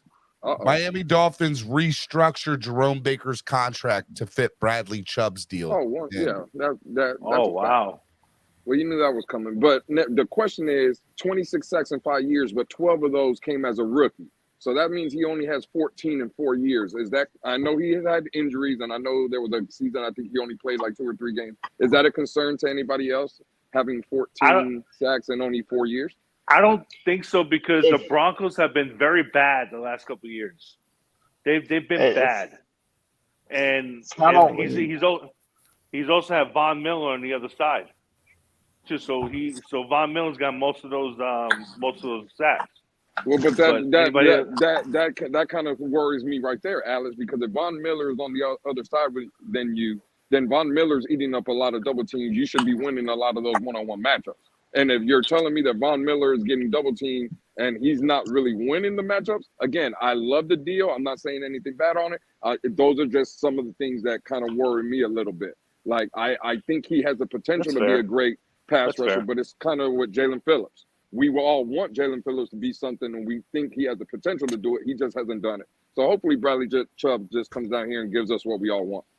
You know what I mean? And to your point, Lou, I think this is actually going to help Phillips develop better. I think this is going to help him, actually, in my opinion. I mean, look, here's the reality of the situation. The Miami Dolphins are, for the first time maybe that I can ever remember as a fan, are the best team in the NFL, top to bottom, front office, everything. Like, they are making they're making moves that a good team does. When they feel like they have something good, how can we get better? Right? Which is great. They have 2. Y'all have to understand, we have 2 wide receivers. One of them, which is on track for his best year. Both of them are, but one of them is going to be on there. He's on pace for over 2,000 receiving yards. That's insane. The receiving record, Steve. Yeah, that's insane. Correct. Yeah, that is.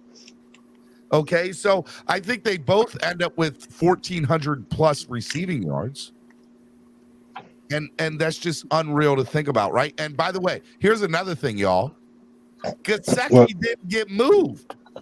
And if you watch the Detroit Lions game and go back and look, they were standing my man up as a wide receiver. He wasn't playing tight end last Sunday. So now if they've realized or come to the realization, it's just better for us to put Mike Gesicki in a wide receiver role compared to a tight end role. Yeah. Look at the breadth you got on the field now, right? And we all knew, and we all know the limits that Raheem Mostert had, that he's on a quote unquote pitch count, right? That they're only going to allow him play so many. Well, now we saw every time we tried to hand Chase Edmonds the ball, it just wasn't working out for whatever reason. You ship Chase Edmonds out of there along with his $4.5 million salary cap hit. And then you bring in a guy like Jeff Wilson, who already has continuity in a relationship, with Raheem Mostert in the back room, as well as with head coach Mike McDaniel. What else do you want? This team did everything it needed to do, and they made a move to go get a player like Bradley Chubb to just tighten up and level up, for that matter, the defense. And we all know defense wins championships. And I'm telling you, man, I don't know if I've ever seen in my lifetime a better Miami Dolphins team. I don't know where y'all are at with it. That's a good point, Steven. With the Bradley Chubb's going to help that secondary too. Because the secondary still is beat up, but it's only going to help those rookies back there like Tohu and McKinney. Stephon Gilmore would have helped more. And also, here's another thing you guys got to look at too: the re-sign Bradley Chubb, to restructure that deal, to add to re-sign him. It's going to help next year's salary cap. It's going to increase. You have Teddy Bridgewater coming off the books. You're going to cut Byron Jones, save some money right there, and there's of course you just restructured Baker as well. So they're gonna work a deal, and I'm glad that this team is actually doing something. From years of work. I told you guys, Chris Greer is a genius. Chris Greer is a genius. Chris Greer is not only a genius, he's one of the best GMs in all of sports right now. Yes. And I dare somebody to argue with me that point, because you cannot argue with me that point. Because Denver wanted 2 first-round picks. 2 first-round picks for Chubb, right? And Greer comes out and hits him with a first-rounder for this year, which is going to be a late first-rounder, because I think San Francisco is only going to win. Actually, I think it'll be a 25-plus pick, because I think San Francisco makes a deep run in the playoffs. Yes. That and you get a 5th-round pick for 2 dude, that years. San Francisco team is stacked. Yeah, that team is stacked. I tell you, there's 2 games for the rest of this year that make me nervous, and that San Francisco game and the Baltimore. That team isn't stacked. They're playing a bunch of bums. Dude, but still. 4-4. They did lose to a bad Denver team. I'll tell you that. 4-4. They did lose to a bad team. In the schedule that they got, nah. How you doing? I mean, granted, they're still going to make the playoffs just because of how bad their schedule is. I don't think they're going to. Hey, Mr. Klangen and Bang. No, they go to the playoffs because their schedule is soft as baby food. Right? Ladies and gentlemen, Don Joe. What's up, Don Joe? Good morning, people. Good morning. You got permits for those guns there? No, it's not raw though. That's how we roll. You know what? I'm going to call Von Joe the Almighty Von Joe. The Almighty Von Joe. I'll call him Vonnie Boy. Whoa, pause.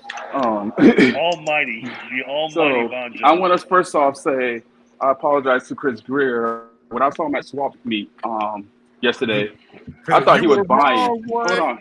Could I finish? Go ahead. I'm sorry, Von Joe. So I thought he was out there to purchase, but apparently he was out there selling our trash. I didn't understand. He was out there selling Chase Edmonds. So it was just minor confusion, but he was at the swap meet. I did see him. Oh my goodness. So, but he was out there selling, not. Von Joe, let me ask you something, bud. Do you think the moves that the Miami Dolphins made yesterday put them to be a Super Bowl contender? There's a slight feedback. Somebody needs to mute. Everybody mute yourselves real quick. It might be you, Von Joe, just so you know. No, it been in here. All right, Von Joe, let me ask you something, bud. Go ahead. Do you think that the Miami Dolphins are now Super Bowl contenders with the moves that they made yesterday? So still on. When I mean, yes, was it 2 days ago? I went nuclear on your panel, and I sat there and said, "Don't ask us to believe when you don't." Right? Dude, let me finish. Stop cutting me off. I do believe. Sir, I said, don't ask us as far as Greer in the front office. I went off on them saying, hey, you can't tell us to believe in something and you're not. If you truly believe in this team, you go all in this year. And guess what they did, Steven? They went all in. They went all in. Balls deep, bro. Well, hey. That's not a swear jar. No, they did. Oh, okay. Steven, you know what this also says, too, by going all in? They believe Tua is the guy. This is true. That's what I said. They believe that Tua is the guy, and that's why. Tua is the guy for the next 2 years. That's what they believe. Oh no, that's a fact, Rashad. Like this kid, I don't want to hear no excuses. I don't want to hear nothing. At this point, make it work. They could believe. They could believe we gonna give Tua the next 2 years, and we know we got Skylar in the waiting, grooming him. And if Tua ain't the guy, in the next 2 years, yeah, of course. You know what I find funny? That's what I'm talking about. We have nothing left. We don't have cap. We don't have cap space, and we don't have draft picks. So yeah, that's my point. The next 2 years, Tua has to get a They contract, still have a second rounder though. and we have all these people who are getting paid or who are at the beginning of their contracts, which means we're going to be strapped when Tua is up for his contract. So we're going to be sitting there like, do we pay Tua what he wants? Do we run with Skylar, or do we get a late first round quarterback because we're still going to be good in 2 years? Nah, that man got to earn it, man. We put everything around you, young buck, make it work. Yeah. Point. Screw Byron Jones. Byron Jones, I am sorry. Come back. Yeah. If Byron Jones comes back with this defense, oh my God. Byron Jones will be back after the bye week. No, he has no. Yeah, he got to come off the IR. What, today? Is it today? You got to come off. Yeah, if not, he's out for the season. Byron Jones is not going to play for the Miami Dolphins ever again. I'm calling. No, don't say that. Let's all DM him, tweet him, whatever we got to do. Here we go, Steven. Here you go, Steven. You're spreading negativity. Because this is a Super Bowl. This is a Super Bowl roster if Byron Jones comes back. We win the Super Bowl if Byron Jones comes back. I gotta go back. I'm about to open the store right now. All right, brother. Be good, man. So, you guys have a good one. Steven again. Congratulations again, my boy. Keep up the great work. Oh, yes, Steven. I'm off tomorrow. Appreciate it. Steven, congratulations on all the moves that you're making. I listen, I love it. Miami sports music is growing, entering a new phase. So I love the phase. We always wanted evening shows, and now we got a slate of evening show with all great content creators. We do. Right? So new panels that I could get on in the evening and turn up. Turn up. So, you know, one day, real soon, we're gonna be doing 24 hours of Miami sports music. You're not gonna have a moment to spare. That is the goal, to have 24 hours. That's what I'm talking about. At that point, we probably have lunchtime with Von Joe, man. Hey, playing and banging with Von Joe. I love it. Daycare with Von Joe. All right, let me hit the reset button real quick. Miami Sports Music's #1 Miami fan morning show, Clock Blockers, right here on the Miami Sports Music Podcast Network. Hit the like button. Donate to the channel. Help the channel grow. There's 200 plus of y'all watching right now. You can't grow without your help. So please, and not yawning like Rashad just did, all up in the microphone. Exactly. That's exactly what all the takes that have been going on has been doing. Falling asleep and sweeping. Tired? I just woke up. Anyway, donate 7 a.m. here. Help the channel grow. And let's get 5 new more. We have 5 new members to the channel today. Can we add 5 more? In the description below, you'll see the link to everything. And also, last but certainly not least, Guys, all 209 of you, please send this channel to somebody and ask them to subscribe. We are almost 350 subscribers away from 10,000 subscribers. We cannot grow without your help, so help us out. Let's go. Okay, all right. Robert, you came on, man. I haven't heard from you yet this morning, Robert. What did you think about the moves yesterday? Dude, I was happy. They're good. Reagan, I can't complain about them. Now, to sit there and say we've mortgaged our future, I don't think we necessarily have. Because we still have a second and a third next year. Do we still have a fifth? Like next year's draft season. So. No, we don't have a fifth. I think we have we have a second and 2/3 and 2 other. And a seven. And we probably have we have an extra third probably coming. I'm going to predict it because I don't think we re-signed Gesicki. We got a Hey, these fans, y'all act like Miami's not the place to come and retire. This is the issue with these. Your takes are just ridiculous. These y'all get me sick sometimes because y'all don't understand, bro. Pete, not only is Tua lying. Stop. Hey, Von Miller. Who's coming to Who's coming to retire? Hey, Bradley Chubb. Y'all are gonna expect everything out of Bradley Chubb now, and this guy is not here, bro. How do we know this guy even is going to be a good team locker room guy? This is a mid-season acquisition. When have you even evaluated talent? This is a mid-season. At the moment, hold on. Listen, as of today, Bradley Chubb hasn't even played. Bro, that's not how this works. No, that's not how this works. I've been up here quiet. Robert, I've been up here quiet. Listen, I was in the middle of talking, and then you cut me off. The bullshit, you were up here quiet. I was talking, and you cut my ass off. All right, then finish your little. Because what you're saying, I can't believe you haven't got timed out. But go ahead. I haven't got timed out. All right. So first off, I'm surprised with those takes. I didn't say. Go ahead. What? Let me know when I can have the floor, Steven. Just let me know. I'll stay quiet. Let all the other guys talk. I'll finish my thought. Robert, don't let him get to you. He's trolling you. So first off, Pete wants to talk about someone being a cancer in the goddamn locker room. The only cancer I've heard of is Pete. Dude, you're at $4. Second off, I gotta kick you off. Be careful, don't cuss. What did I say? What words, Steven? You said a few, Robert. You said a few. I'm not saying I did. I'm saying I don't know what word. $4. You're at $4, Robert. I'm just letting you know. I'm gonna let you know. Okay, you had $4, but yeah, take it. I'm not arguing that. I don't know what word I said. That's a swear word. That's why I'm asking. So you said bullshit. You kept saying it. No, I didn't. Yes, you did. Did I? All right. Well, fine. Yeah. I'm not going to argue that because I might have.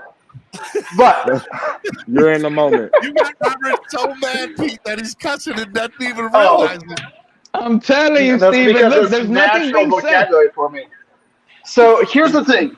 We want to sit there and call Bradley Chubb a cancer. I don't know where that's coming from. I've never heard of him being a cancer. I've never heard of him being a bad loss. So let's go back. What are you talking about? Where did you hear that? I'm not done talking. You can have the floor when I'm done. That Steven, I want to know from who he heard Bradley Chubb is a cancer. You just said it 5 seconds ago. Are they adding words? Words?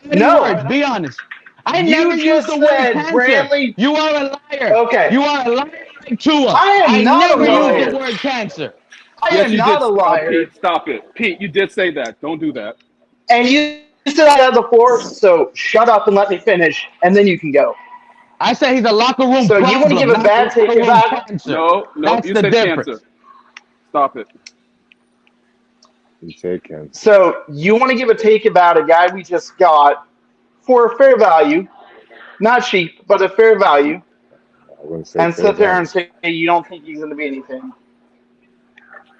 and that he's going to be a problem in the locker room. There's no evidence. Like I said, Steven, they're just dancing around some of the words I said, and they don't let me finish. So let me know when I can say my piece and let it out of my chest, Steven, so I can get out of here. Because I can't hold on to this the rest of the day. Robert, let me know. You want to talk about letting people finish? Be quiet and let me finish, and then you can have the floor. Interrupting me every 2 seconds doesn't get you anywhere faster. Pete, you can hold on to all your takes So, like you're constipated. You want to make that. So. You want to make that comment about that, and then let's go back to some of your other takes. We're going to trade Tua. Okay. Wrong. Why? Because I don't like him. We're going to get a new coach. Okay, why? Who? Anybody but. Like, that ridiculousness is just dumb and ignorant. If you could sit there and give an actual name and not just come back to anybody but and not change every damn time a new name pops up, because it went from Rosen to Brisket to Bridgewater to Skyler. Oh my God. That's it. What Kick him word out. did I Listen. say that time? You just said the D word. You did, man. Take him out. That's it. That's it. Take him out. Bro, I love you. I get him. I get him to curse. All right, now let me say my piece, because nobody's worried about what Von Joe and his flip-flopping takes are on a weekly basis. Okay, Steven, correct me if I am wrong. You're gonna put my name in your hold on, sir. If you're gonna put my name in your mouth, I'm gonna go at your neck. How am I flip-flopping? I keep it 100, boy. I don't sit here. You and flip-flop like week in and week out. I don't sit there. But Steven, correct me if I'm wrong. Because you are as a fan base. As a fan base. Nope. As y'all just some. Y'all.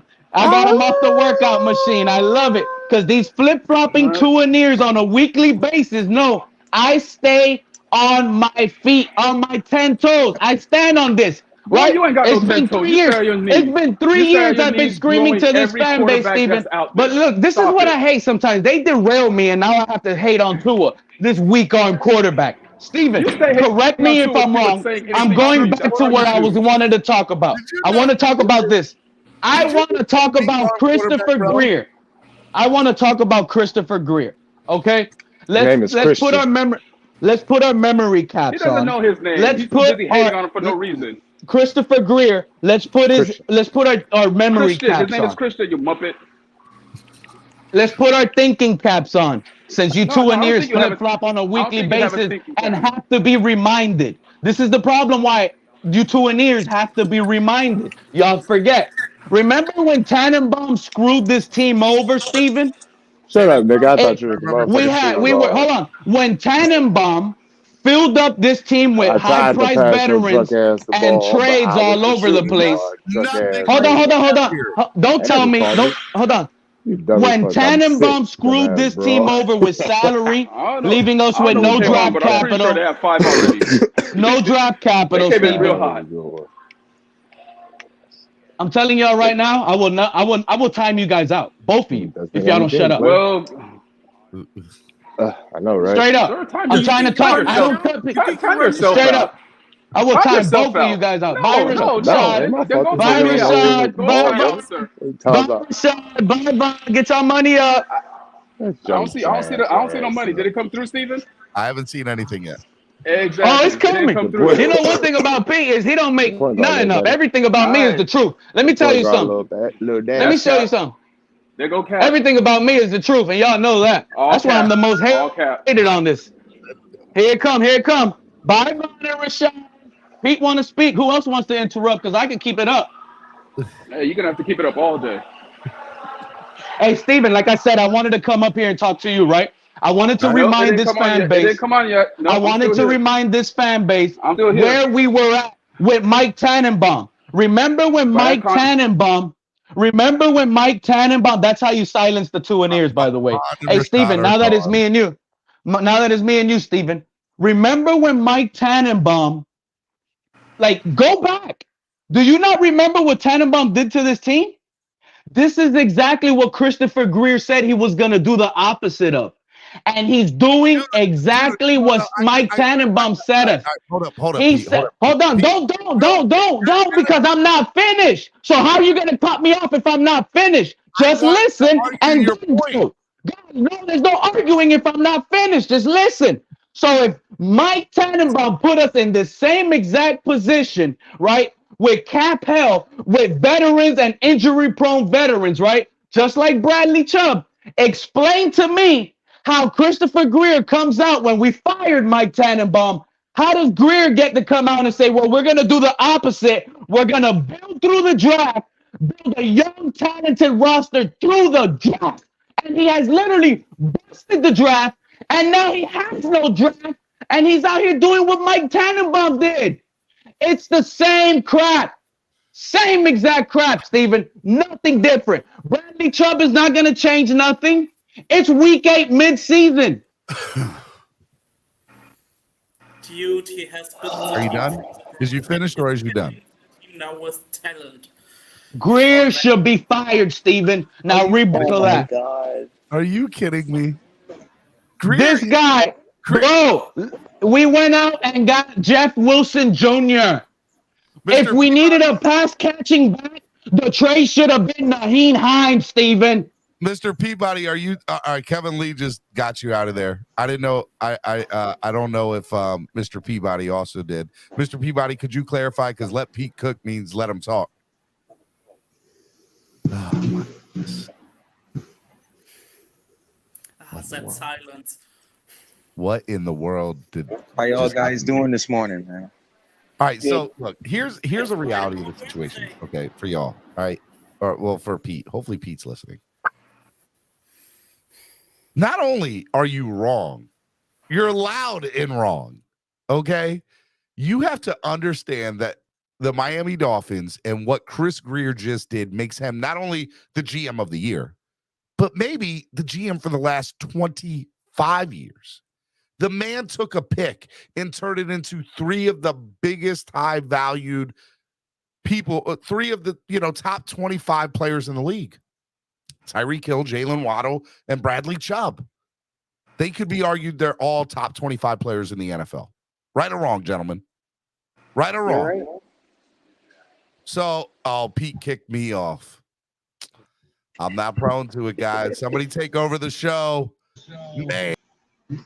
So, someone wanted to go real quick before me.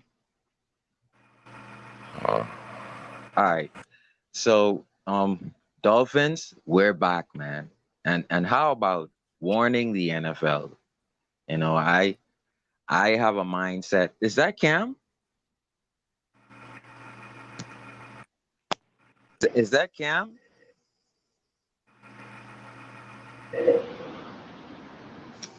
Oh, I'm gonna come back on here if it keeps on like this. Yeah, man, I wanted to come up here and say I might have to be taking my spring break early February because we're winning the Super Bowl. How about warning the NFL and not warning our own fans about our own quarterback? How about warning the NFL the next 8 weeks and not warning our own fans about the threshold that we need Tua to pass? I mean, I just want to talk about the NFL having to deal with us instead of us trying to convince the rest of our fans. I'm done with it, man. I'm totally done, right? I like what the running game is doing, Stephen D. I love what the cornerback room is doing. Bradley Chubb, maybe he gives the cornerbacks an extra second. Mr. Peabody, it's $20 to bring Pete back if you want to. You got to double whatever they've been timed out for. So it's $20, Mr. Peabody. And how about the running game, right? 14 carries, positive yards over 4.5, right? That's what we're doing. And we don't need the running game. In fact, if we run the ball, you take away 8 catches from Waddle and Tyreek, technically. So if we implement the running game and run 30 times, we don't get the explosive plays we paid the man for. So I want to pay the man for what we paid him for, and we can give Mostert 16 carries. What does that mean? We won't have an masculine running game, but we will be able to keep teams off guard. And that's my look at what has happened in the last couple of weeks, Steven. Look, I think, to kind of go to the point that I was making a little bit ago before Pete timed me out and then brought me back. I appreciate that, Pete. But the Miami, Chris Greer is a genius. Do you understand? So I need people to understand what the Dolphins have done with a video I wanted to make a quick point on that too, Stephen. Of a gas mask. We turned a gas mask video exactly into I don't even know how to go about what we've turned it into. The Laramie Tunsil trade I know made ripple effects yesterday on this franchise. Exactly. That's crazy to me. So think about this, right? You just We burp or still fart? have a 2023 first. I mean, a 2024 first, right? We still have that, right? And the thing about it is, I think the end of Greer's gas mask pick and the end of the is that Trey Lance or the end of the Trey Lance pick? So the end of the Trey Lance pick was And it's yesterday with just Bradley Chubb. so the Tunsil and the Trey Lance picks has finally all been used. I know. They were in play for about 3.5 years, guys.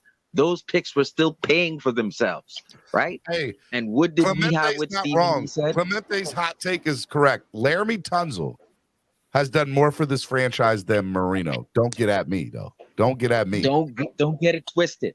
We need a Laramie Tunsil bust in front of the freaking stadium. You're not wrong, Clemente. Bro, you're not wrong with that take.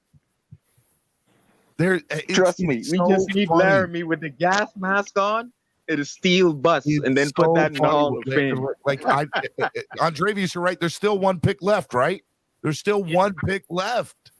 A 5th round pick. Yeah, the one in 2024. It's the pick in 2024 that we have left, bro. That's still paying for itself. So we use the next year's pick, which is the 1st round from San Fran, but we got a 2024 pick. It's so sweet, guys. Dude, there's two people that will forever. And the thing about it is, right? Hold on. There's two people that will forever. I disagree with Pete. It's not an Irving, Fryer, or we're 6-0. There's two people that will forever drink for free. And yeah, because I think Pete is going. You remember when we were 6 and I think you were young then, Pete, Steven. But remember when we were. Hold on. Let me just finish this statement. There are two people that will forever drink for free in Miami. Number one, Greg Camarillo. Greg Camarillo will forever have a place to drink and drink for free. Okay. Number two. Do you remember, Steven, when we were 6-0? When? You're breaking up, Sharif. You're on mute. I don't know what's going on with Sharif. Cap for Life says, marijuana made this happen, Steven. Thank you, 49ers and John Lynch. Dude, it's crazy. And Trey Lance, who, by the way, has done nothing for them yet. Nothing for them yet. Like, I want to do a whole, in the history of the NFL, with the exception of maybe I was saying, I remember when we were 6-0. What was that? Yeah, I remember. No. Yep. Sharif, go out and come back in because you keep on breaking up. Go out and come back in, bud. Keep on breaking up. It's not a good look. Okay. I love you, brother. Just go out all the way and then come back in. What I was trying to say was, if you remember the Herschel Walker trade from Dallas to Minnesota, if I'm correct, right, guys? Herschel Walker was in Dallas and then got traded to Minnesota. And then through that, they picked Troy Aikman, Michael Irvin, all those guys. I don't know if there's any other more impactful trade than what we got for Laramie Tunsil. Am I wrong? Has there never been a more impactful trade in the NFL? I forgot what we got for Laramie Tunsil. I mean, it's turned into everything that you've seen pretty much. I mean, because we were able to get that pick, we were able to get that San Francisco pick from it, which is great. And then the San Francisco pick turned into, getting what we've got now, including Bradley Chubb yesterday, which is amazing, which is absolutely amazing. So the total list is Noah, Jalen Waddle, Javon Holland, Solomon Kindley, Johnson Bademosi, Julian Davenport, Tyreek Hill, Bradley Chubb, Channing Tindall, and the 2025 5th round pick. Yeah. Insane. Absolutely insane. All from a bong. And all from a bong. I love it. You're right. 100%. All from a bong. What I'm trying to figure out who's allowed to come back. I want to make sure I'm right. There we go. Rashad and Robert, what's up? And Bonjo's allowed to come back. No, Robert, you're not allowed to come back. You got to pay $5, Robert. Hi, guys. Welcome back. Who booted me? What happened? Robert owes $5 to the swear jar, and he's arguing with me about it. Why did I get booted? Because you, Pete got you. What Pete get me for? I was playing Xbox. I don't know, but Pete got you. Yeah, man. Look, go Never ahead. asked me about how I feel about the trade, Steve. Yeah, Rashad, how do you feel about the trade? I was a little upset. Why? You know, because I'm not too impressed with Bradley Chubb. I mean, his best year came kidding me? With prime. His best year came with prime Von Miller. You know, that's how I looked at it. But you know, I'm staying positive. He's a run stopper. Hopefully, we can get a pure pass rush, rushing 4 or 5. I want to see a nice depth lineup with Agba, AVG, Phillips, Ingram, and Chubb. That'd be lovely. Like Bradley Chubb's gonna wear the number 2, and Jeff Wilson's gonna wear the number 23. Okay, I love the Jeff Wilson, who I've been a fan for what, 2 years now. Yeah, I like him. I'm upset we didn't get that power back, but first round picks. The first round pick, I think we could have got a lot more in return. Like out for a first round pick, I would have took Conklin and Hunt. Yeah, I sure would have. No problem. But just Chubb. Yeah, but you got to remember. So, like, I wanted Conklin too, right? Like, he was the one guy I really, really wanted besides Chubb. Chubb was the other guy I wanted, right? So I was happy when I got Chubb. My thought process is, I think Carolina thinks they have a shot at their division because their division sucks. Even though with their record sucking, they feel like they can come back with PJ Walker being their starter, because even though they lost that game, or they won, did they win that game? No, they won that game against Atlanta, right? They lost in overtime. The kicker missed the field goal. The extra point to go ahead. That's right. Atlanta almost screwed it over though. But I still feel like they think that they're in the thick of it. I think they feel like they're in the thick of it. Yeah. They see they can win a little. Can you hear me better now, Steven? Robert says he wants transcripts of the cuss words that he said. How am I supposed to do that? Yeah, I can hear you, Sharif. No, I just was saying, if you look at the picks that haven't worked out, right, from Minka days, like the picks that haven't worked out, I would say Calhoun, Kinley, guys, correct me if I'm wrong here. 1 or 2 of the wide receivers. Whoa. What was But that? that's the only guys I remember not working. Like, I guess Austin Jackson, he's on the hinge of still being able to be judged. Are you talking about what Pete said? No, I'm talking about who's not panned out since Minka and Greer's picks. Who's not panned out? Calhoun, Kinley, maybe 1 or 2 wide receivers. I think Bowden hasn't worked out. Maybe 1 or 2 corners. Lucas hasn't worked out. Noah, I can safely say Noah hasn't worked out. I think Austin is still on the fringe. Everybody here. There will be Noah Slander. Noah has been very good the last couple. Everybody else has freaking worked from Minka picks from Greer's Minka picks on.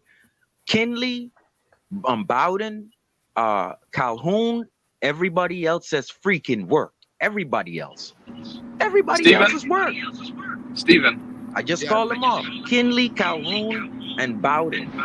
And I am fully Gaskin convinced. is still on this team. Hold on, Sharif. Gaskin has worked out, bro. Hold on, Steven, Sheree. The kid from the army. I forgot the little. Does he have his headset in? The little kid from the I army don't didn't think he work can out. hear. I don't know what it is. It's the Okay. internet in the Bahamas. It's got to be. So, Steven, I am fully convinced. When I say I'm fully convinced, I am fully convinced that Greer owes Pete a hot dog or something. Because he just keeps going at Greer for everything. So Greer needs to just give Pete his glizzy so he can shove it down his throat and stop talking bad about him. Lunch for Pete.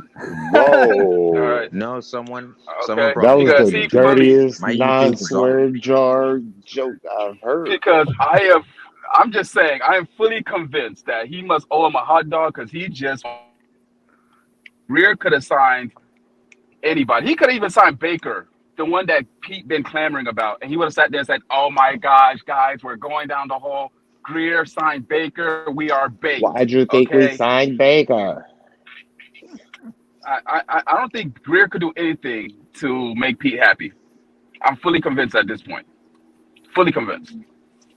Because if we would have stayed pat and did nothing, he would have complained.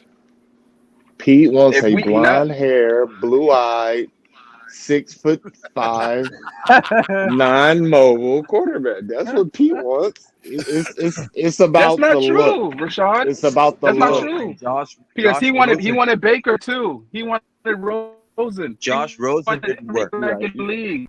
It's so You're right. So Josh What a Rosen didn't work. Calhoun, Kinley, and Bowden didn't work. Wait, Sharif, you still on this? We heard you, Sharif.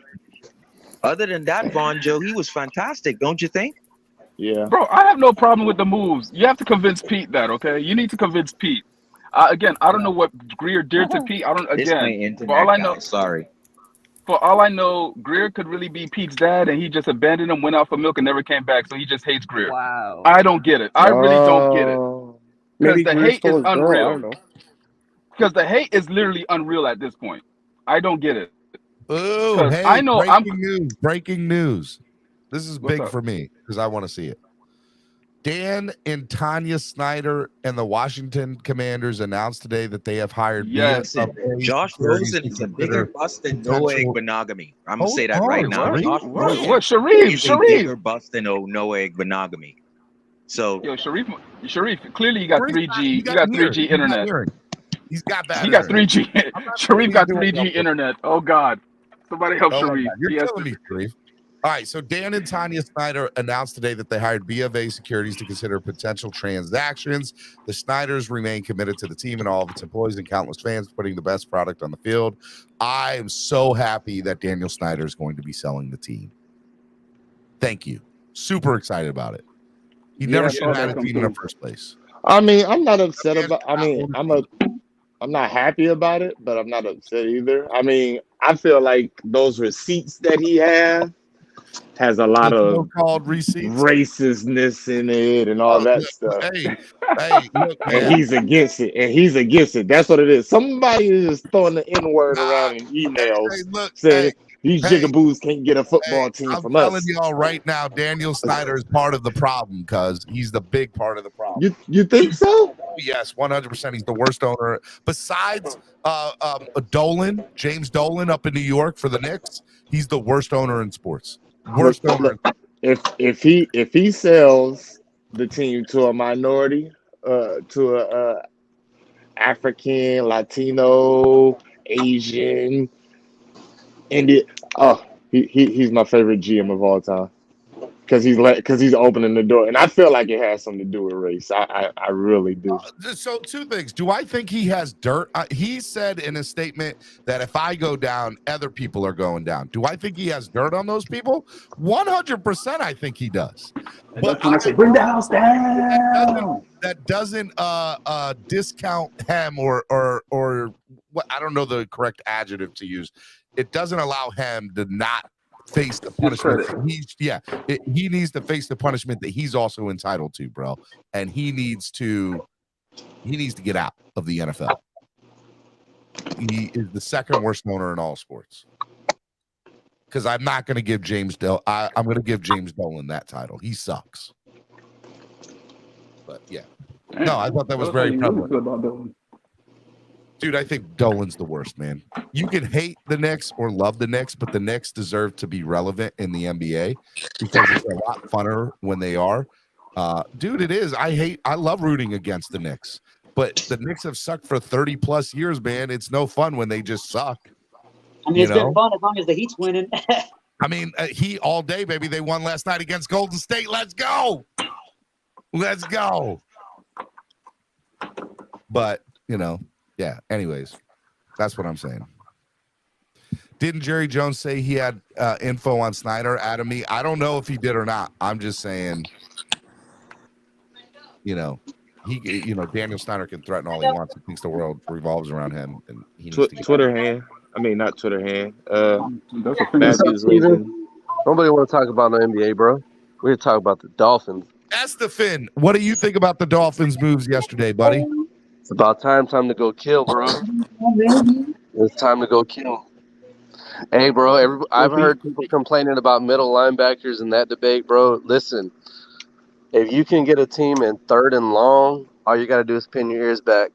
You know what I mean? So sounds good. It sounds good to me because, look, man, there was times where better if Byron was here. I heard 3rd and short, we're giving up first downs, easy touchdowns. I've seen that. But I've also seen teams that are in 3rd and long, and we can't even get pressure on 3rd and long sometimes, you know what I mean, on quarterback. So this should help. Doesn't Bradley Chubb help out with that, Estefan? Doesn't he? That's what I'm saying, bro. On a 3rd and long, if you got Bradley Chubb, bro, you only got so much time to throw. You got to get rid of that ball. So that's on 3rd and long, bro, we should be automatic. You know what I mean? So, bro, that combination between him and Ingram's going to be killer, y'all. I'm telling you, on 3rd and long, man, I can't wait, bro. 3rd and long, it got to be all the ends. Just put all the ends out there. No D tackles. I do want to see more. I want some exotic packages. Think about this 3rd and long. You have put Jalen Agba at D tackle. You have stand everybody else up. You can put Agba at D tackle. He's got enough moves to get inside against a slow center guard. You put Phillips. You put Phillips in his spot. Ingram and Chubb and AVG. And Wilkins too. I mean, or Zach Seiler's really good at getting pressure. You put that front out there, bro. Like, what are they gonna do? What are you gonna do? You know what I mean?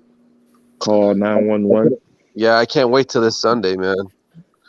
I'm trying not to get hyped over these next few games. I want to see what we do versus the Bills next. I want to see an organic pass rush. We better have an organic pass rush now. Well, I mean, let me ask you a question. I'm gonna bring in so many things I want to see. Morning Cat for life. Love you, brother. What's up, man? I'm interested to know, Rashad. What do you think about the Bears game now, though? That totally changes the Bears game, right? Roquan blowout. I believe that too. I think Roquan Smith not being there, bringing in Bradley Chubb, having Jeff Wilson be there. I mean, they lost their DN too, and that's going to hurt them. Even the who's fact their that DN? The one that they sent to where did he go? He used to play for us. Good God. And he played for the Cowboys last year. Oh, Quinn? Robert Quinn. Yeah, Quinn. They lost Quinn too. So easy game for the D line. Hey, for the O line. The O line. Hey, listen, in between the tackles, this Smith Jr. kid, oh my gosh. His vision is good, and he runs behind it. At the point of contact, that guy's behind his pads. He's trying to truck you. He's always falling forward. He's sneaky good, y'all. He gives a little, I'm not gonna say burst when he sees contact. Yeah, man. I'm not gonna lie. I like his tape. I mean, he just put up like 120 yards against Carolina and a touchdown. Y'all didn't know about Jeff Wilson already?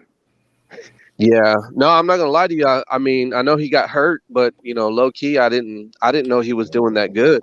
A lot of people were upset that we didn't get Kareem Hunt, but man, he's going to be complimentary to this team. And you know what?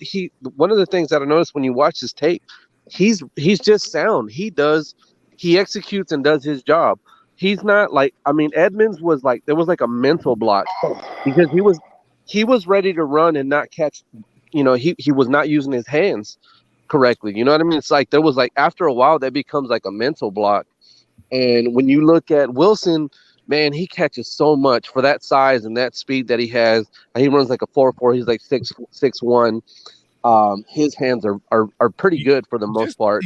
We'll never know the answer to this, but I am very interested to know, did they try to go after Kareem Hunt and Cleveland just said, no, we're going to keep him and make a playoff run this year? Or did Kareem after Monday night, man, I think Cleveland shut it down, bro. Yeah, I think that's what it was. I agree. It sounded like they were all in on it. It sounded like they were all in on it. You look at Kareem's age. Cleveland is 3-5. There's nothing they can do. I think their asking price. I think their asking price might have been too high. Yeah. So they were like, nah, we want a second for Kareem Hunt. Yeah, you're about to make him a free agent. Well, Good luck it was with that. announced earlier in the week that they wanted a fourth, right? And so my thought process is they were Greer should be fired. That the highest thing they were getting was a fourth, and they wanted to see if anybody would go up to a third or a second. And nobody asked for that, and so they were like, "Nah, we'll just keep him. We're going to try to make a playoff run with them." I like what they did, man.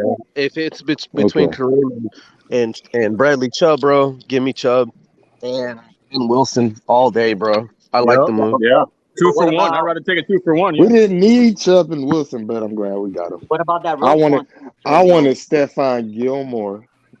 Oh no, we needed Chubb, bro. That pass rush. Chris Greer's been trying to nail that pass rush for 10 years. He finally has two guys that will not get double. I want to see him on the field. I just really don't know who this Bradley. I know Nick Chubb.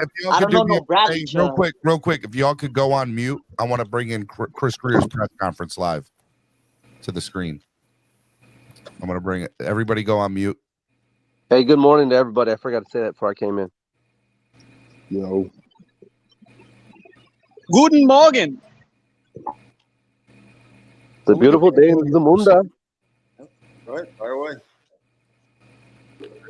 Everybody on mute. And getting Bradley Chubb, can you kind of walk us through the timeline of that deal? We know that you talked about premium picks being so important, but can you just walk us through how that all came together?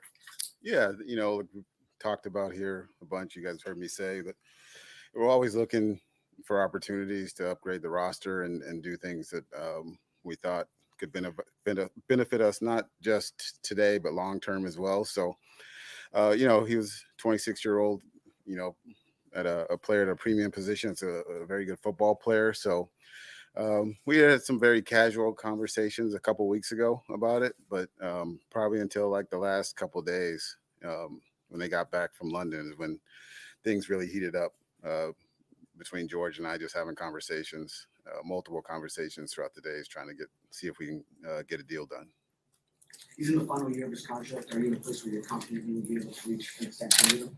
Yes. When you do a deal like that for a player, you always would like to, from our perspective is when we do business, that we would like to have something done, and we anticipate having something finished up here shortly.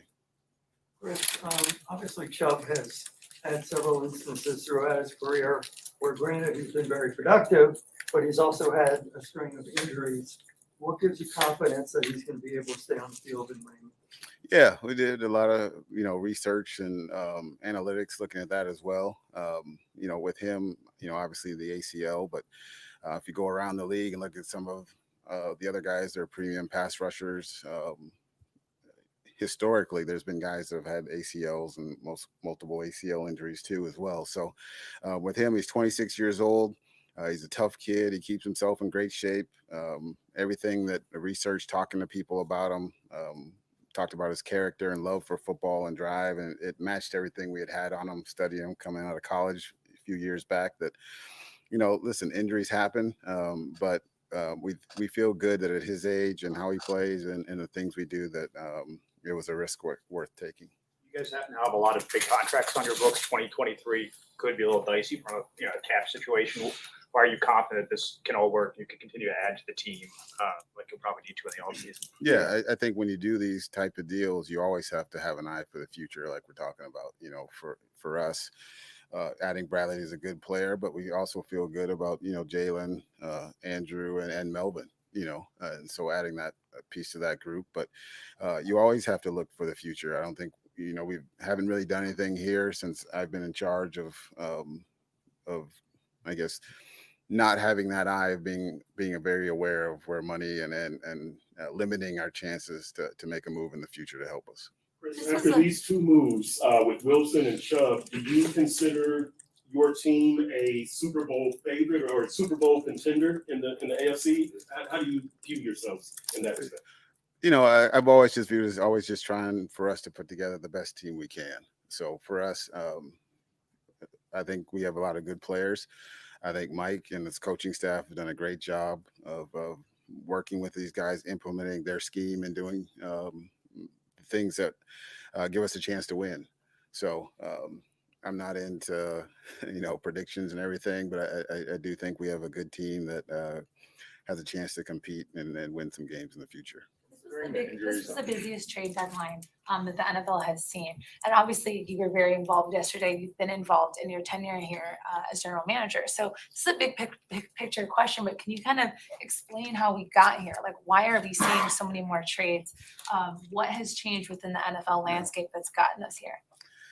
I think analytics has played a big part. I think you've seen a lot of GMs come in that are much more open to trading. Like, it's always, when you see an interdivision trade, we did one with Devontae earlier, and then now you see that with Minnesota and Detroit.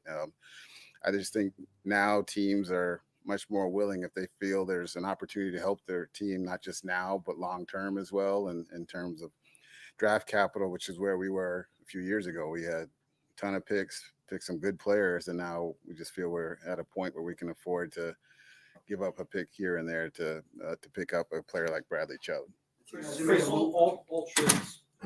All transactions are obviously made with the quarterback situation in the front or back of your mind. So by not having first round picks next year, has your perspective on a question you answered before the season for us altered? The question was, of course, can Tua be elite? Now that you have some more evidence, what do you think? Wow, I was going to call you Barry here for a second. Some background with a central question. Yeah, so I understand. I will say we are very, very happy with how Tua's playing and what he's done for us. It's been really exciting to watch him, blossom on and off the field. He does so much work here behind the scenes that people don't see. In terms of all the stuff to prepare to make himself take that leap. And him and Mike, the work their connection is really special. I think you guys kind of feel it being around them. And it's been really fun watching them and, that's why we drafted him where he did, we believed. And so we're very, very happy with him. The team hasn't made a move for a cornerback or a safety with the injuries you've had at those positions. Can you explain why? Is there something still possibly in the works, or do you anticipate a return from Byron Jones pretty soon? Yeah, no, we'll always keep looking for those opportunities. When you get to the trade deadline, another thing, everyone's looking for the same positions. They're looking for corners, pass rushers, and offensive linemen. And so for us, we didn't make the move. Our coaching staff feels very strongly, as I do, that we have a good group of guys. The guys have played well, that have been inserted and asked to do more than some guys have ever done for a few years. But they're all team guys. They fit very well in the scheme. And so we're happy with the group, but we're always looking still. And in terms of Byron, he's still working his way back. He's here. He works hard. And so for us, we're just letting him get back to try and be back as soon as he can. Chris, another question about a move you didn't make. How much attention, how many phone calls did you receive maybe inquiring about Mike Gesicki's bill? I received no phone calls about Mike, and we were not actively shopping him.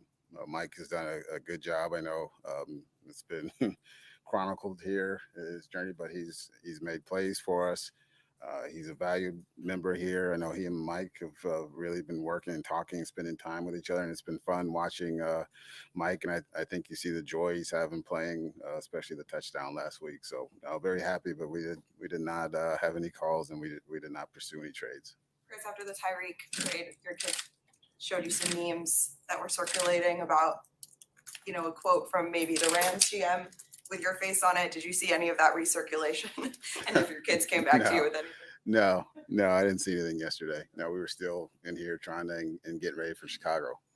Chris, going back on that, you know, Les Snead gets the reputation of what he did with draft picks, but you've been doing this since 2018, 2019, even before. What the wheeling and dealing you've done, turning every single trade into the team that you've had now. I guess big picture, to be in this position, how does it feel to after everything that you've done to maneuver this team into this place?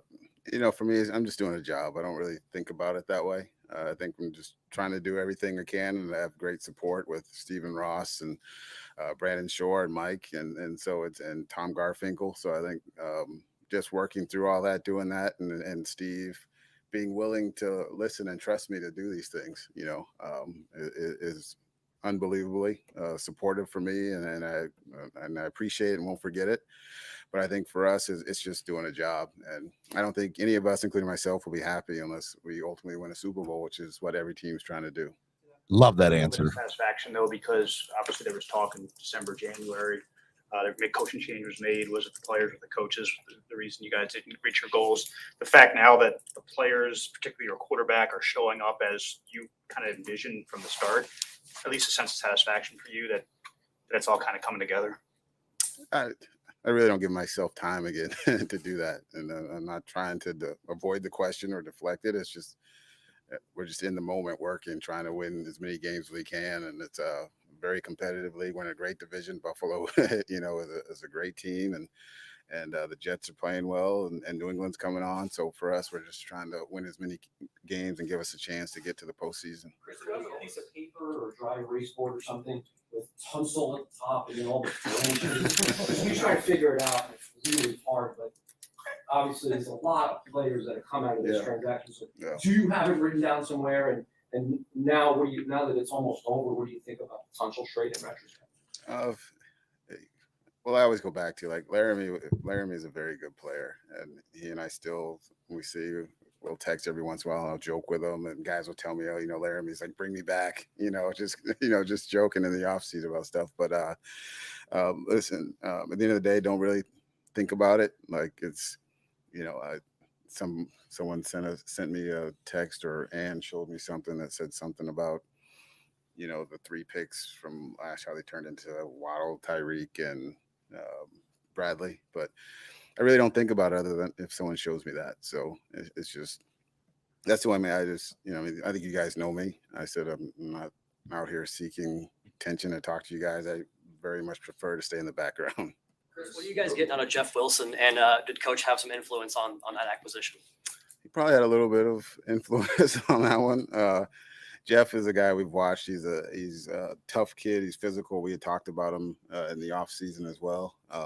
So when the opportunity came, when Denver asked for Chase, I mean, it was specifically to get the deal done. They wanted Chase, so we had to find a running back, and fortunately, John and Kyle, and talking to them, we were able to get a deal done and get Jeff here. And I know he and Mike and Raheem were all, you know, hugging and having their kumbaya moment together, being back together. So, but it's cool. He has toughness. He's familiar with the system. So, very excited to get him here and see what he has to the team. Chris, going back to Tua, how much did his development this season and success this season accelerate this team's timeline in your perspective? Yeah, I would say it has an effect on it, but I don't think we looked at it because you heard us from day one, especially Mike from day one was like, you know, this is the guy, and we're going to win a lot of games with him, you know. So for us, this was just about making a move to add a really good player at a premium position that's 26 years old and get him to a deal here to have him here long term as well. So this was, again, looking at now, but also the future, you know, for this team. You know, we saw the reaction from Tyreek Hill. He was on Twitch yesterday, and he's like, Man, we got Bradley Chubb. Let's go. Can you talk about what it means to add an impact player for not just the future, but also the stretch run and kind of reinforcing that this team is going for it? Yeah, I think anytime you add a player of, Bradley's caliber, and even add Jeff, guys were excited about Jeff Wilson that have played against him, know how tough he is as a physical runner. It gives everyone a boost. Guys are very excited today. They were talking about it. So This is where I found old dealer Chris. They'd be in Vegas dealing. But well, see now you threw me off. So now, but now we're very excited. The locker room was very excited. The coaching staff too was, the defensive guys are running into Mike and I, hugging us. So it's pretty cool, and the guys are excited. So we're just looking forward to seeing how everything turns out.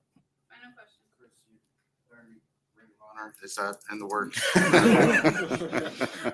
That's a question for Steve. All right, thanks, guys. He's the GOAT. Dude, just real quick, I think that everything I heard was absolutely amazing.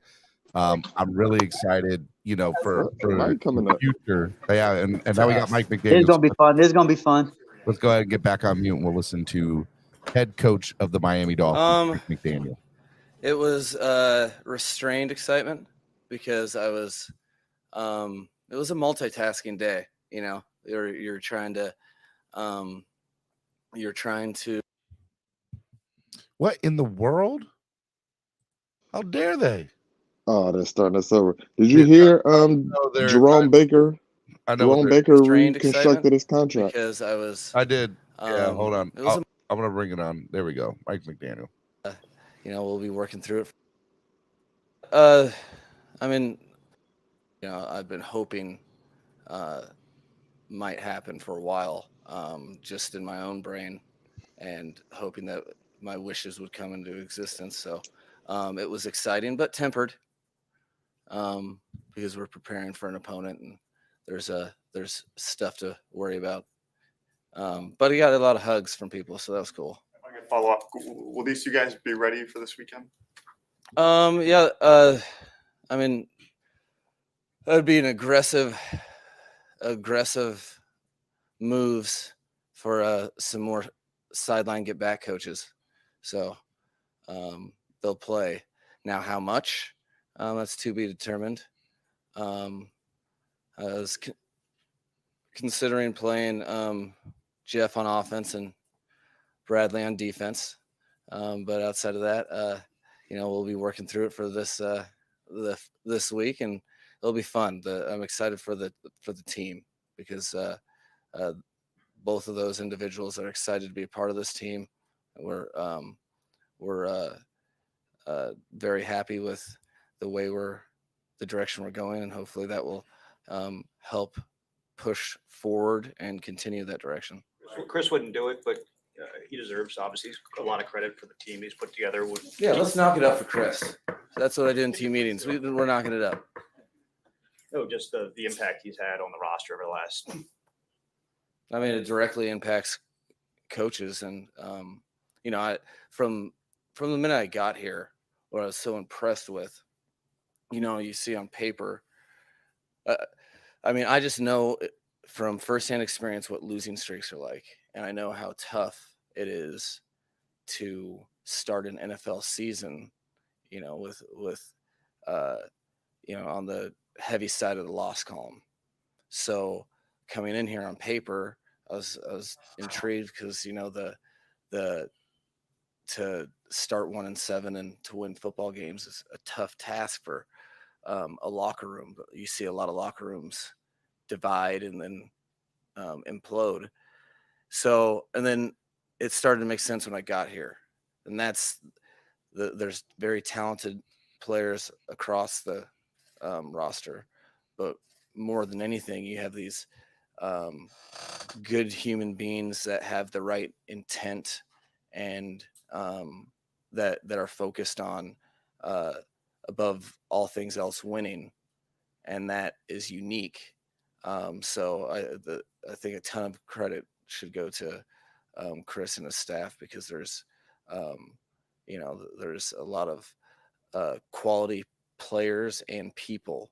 And it gets lost in all the mix, but that's what ends up winning in this league are people coming together as a team. So it's been awesome. And that was just more of the same from my experience with him yesterday. Mike, a couple of weeks ago, you had said that the edge position was your favorite position. So now that you have Bradley Chubb in the fold, you kind of give us a scouting report on what sticks out to you. What sticks out to me is you know where to find me during individual. Just hanging out, watching edges. No, I think it's an important piece to the team. And you talk about team defense, and when you really look at really good defenses, the common denominators there's 11 guys going to the ball, and if one guy's off an assignment, everybody ends up being impacted by that. So team defense and what that another edge rusher, especially of his quality, can add to the defense. It can make our team that much better. It can make people at the position group he plays, the defensive front. It can help corners and safeties. It's all collective. And so that's what I'm most excited for, is not anything individually with him. It's more of how it will help our defense do what it's trying to do. Mike, can you talk about the energy that it can give you as a team? I know you were in San Francisco in 2019 when they added Emmanuel Sanders. You guys end up going to the Super Bowl that year. Kind of the boost that you can get, knowing that you're all in and just feeling that you got the front offices. Not that you didn't know that, but adding now to make that big push. No, I think what it is, because people say all in. People in the NFL are also very aware of the not for long. So I would generally say that for the most part, people are generally all in because you don't have time and it's people's careers at stake. So, but what you're referring to, I totally agree with. And I do see some, and I think some symmetry in that there's a common denominator where you have a team that is having, is having a season that they're very much in the mix of everything. That's winning football games more than they're losing. And then you add a quality NFL player or players.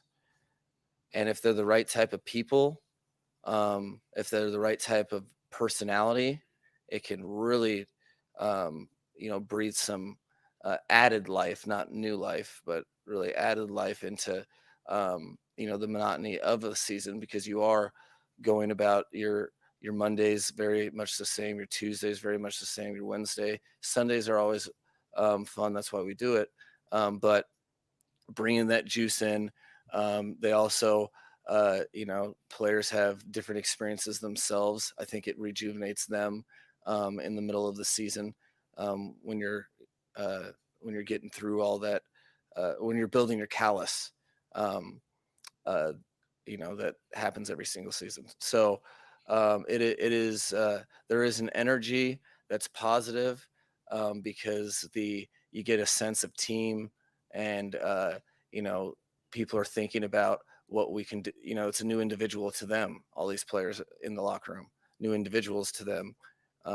So it forces you to think about team, because you're excited about it because of team, and we're moving forward, trying to win one game at a time, fully focused on Chicago, and hopefully these new additions will be able to contribute, and just like all the other players are hoping they will as well. When did you and Chris start talking about trading for Chubb? He said it was, a couple of weeks ago he started talking to the Broncos. When did you and him start talking about that? In my interview. No. I don't know. To be honest, I know it's Wednesday because it is press conference.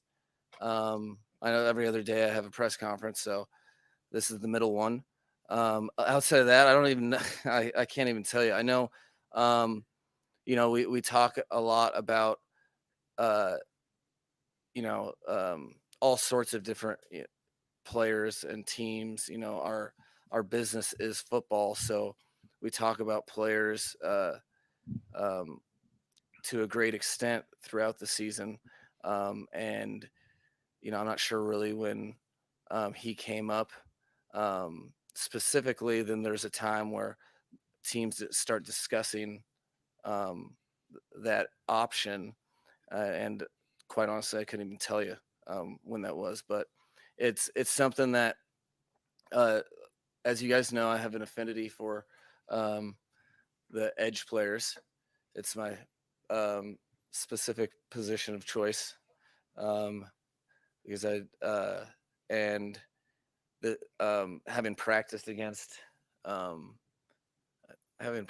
him back in 2019, and also in game stuff, he's been on my radar as one of those guys that you can really dictate the terms for what you're able to do offensively, which is why it's cool to have him here. You've been committed to Tua since you got here, but us as media, we see this trade, we see you guys giving up a first-round pick for 2023, and we see that as sort of doubling down, as we talked, and being all in on Tua as your quarterback. Are we thinking about this trade in the correct way of what it means as it relates to Tua? No, it's a good question. We all agree with that. We all feel that way. Well, yeah, I would say you're right on all fronts, that from the get-go,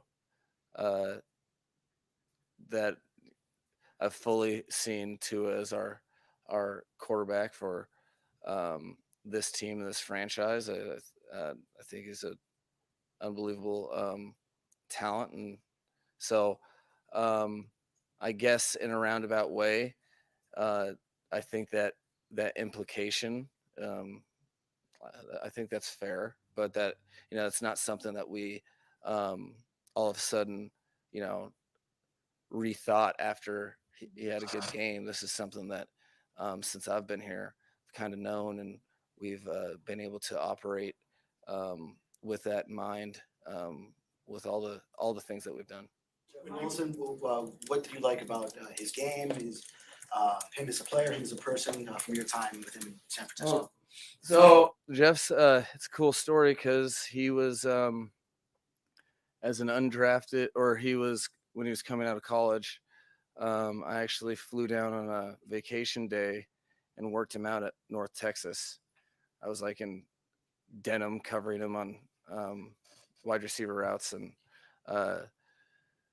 let's just say I didn't cover him well, which isn't saying much, but and I got to learn a lot about him that day, much of which with the support of the scouting department there. We targeted him as an undrafted player, and I've seen him really grow into a professional. He's a guy that is magnetic. He's very focused on football, has a nature of playing football that I think help or affects his teammates in a positive manner. He's a physical guy that you can count on to bring that physicality and tone sets in that regard. Great teammate, and he's a guy that doesn't. You always really gravitate towards people that expect nothing given to them and enjoy the process of earning stuff. And that's the way he's always been. He's been around very competitive backfields. He's always rooted for his teammates and been one of the locker room's favorite players, while also trying to do his best and whatever he can to help the team. So I couldn't be happier with the person that we're bringing to the Dolphins. On the other side of that, and trading away Chase Edmonds, what do you think really didn't click here for him? I talked to Chase, and it wasn't really that. It wasn't not clicking. There's no doubt in my mind. that you guys would have started to see a lot of the chase that we've seen in practices, and there's a couple opportunities didn't really go his way, and then the way we were playing, Raheem playing well, minimized the opportunity. So this was not moving on for that reason. This was something to help to really facilitate a different roster need that we felt fortunate to be able to compensate from his loss with the ability to go get Jeff. So it was a matter of time. I think myself, I was very confident. I think a lot of his teammates were confident that the ball was going to start bouncing his way and he was going to start making the plays that he's accustomed to making. But that, it was just a short period of time in the NFL season, and with the contributing factors, it just didn't work out, but wish him the best. And, he's the way he's really attacked being a Miami Dolphin, he's a Dolphin to me for, as I know him. So I'll be proud of what he does in Denver. I know he's going to do well. Like, how in sync are you and Chris? Because, I mean, considering the Bradley trade and the Tyreek trade, this is like the second time he's made your dream come true. Yeah, no, there's I feel extremely fortunate to work with a GM such as Chris. I feel very, very fortunate to be in the organization in general. All those things, like I said, it was one of the overwhelming things when I was interviewing for these places. I could piece it together pretty fast. There's a lot of parts to this organization that a lot of head coaches aren't afforded. So it is awesome. It's we take it very serious. The direction of the Miami Dolphins organization and every decision that is made with that in mind. So there's no such thing as over communication, and we wouldn't allow it to be any other way with it, except for being 100% on the same page about anything that we're doing. On that, how frequently, you said there's no such thing as over communication. How frequently do you guys talk? He's talking to me in an earpiece right now. He's telling me not to answer that.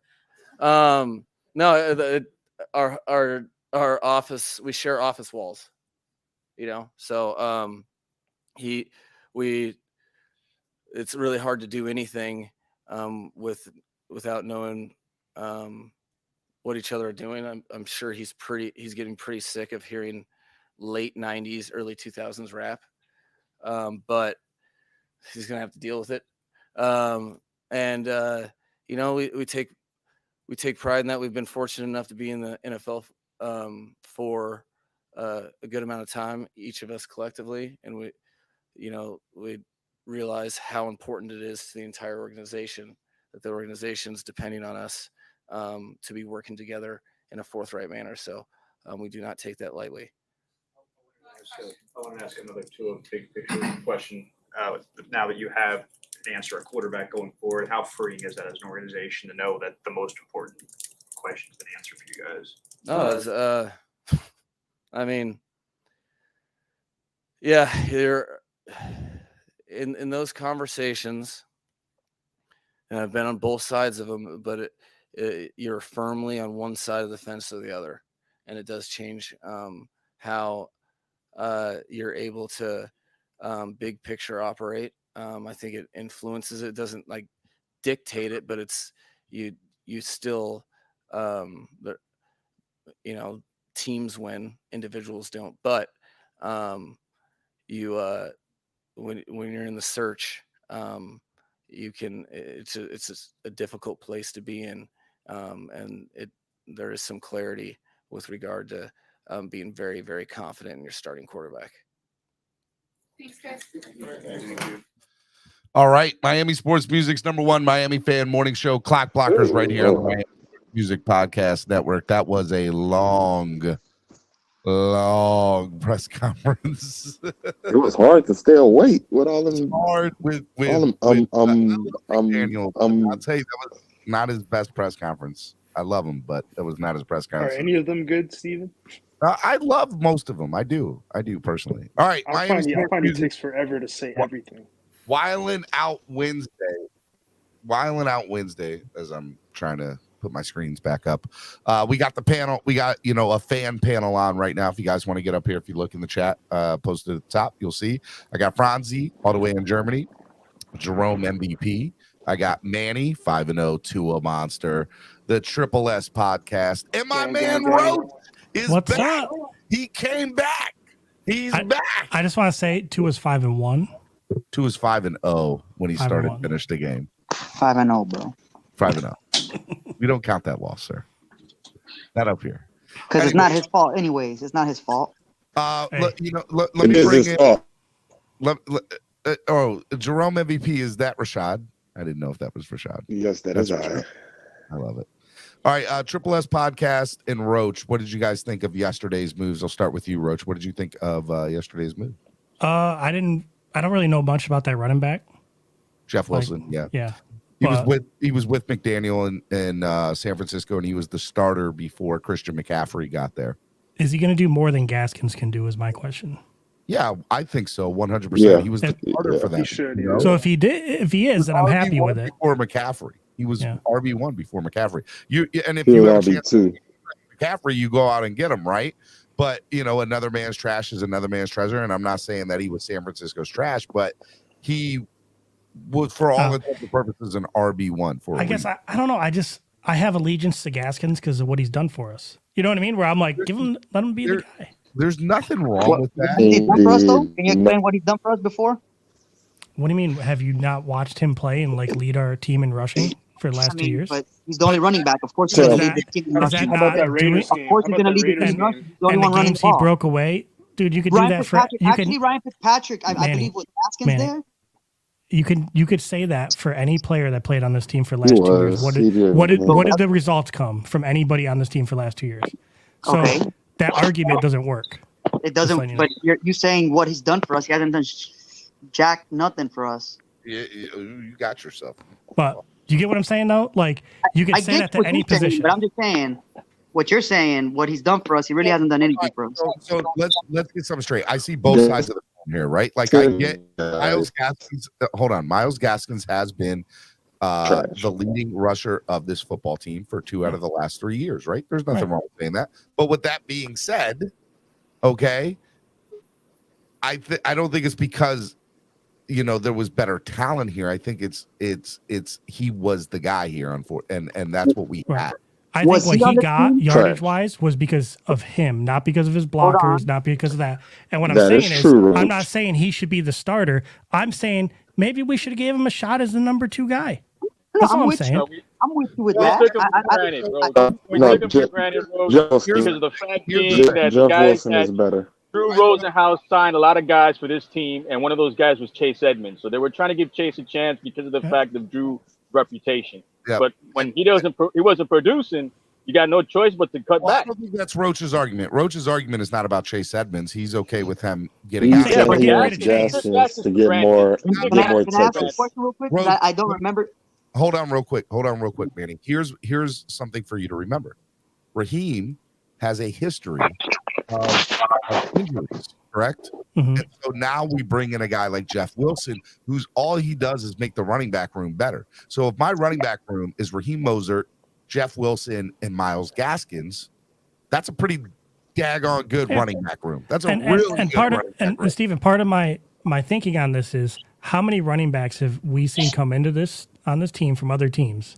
Chase Edmonds, as the last example, that are supposedly supposed to be the guy to fix it, and they end up not. You know what I mean? No. So let me elaborate on that. So number one, there's only 2 running backs in the NFL. There's 3. There's 3 running backs in the NFL that make a difference on an NFL team. All right, and their names are Alvin Kamara, Dalvin Cook, and obviously my man Derrick Henry and Christian McCaffrey. So there's 4, right? There's 4.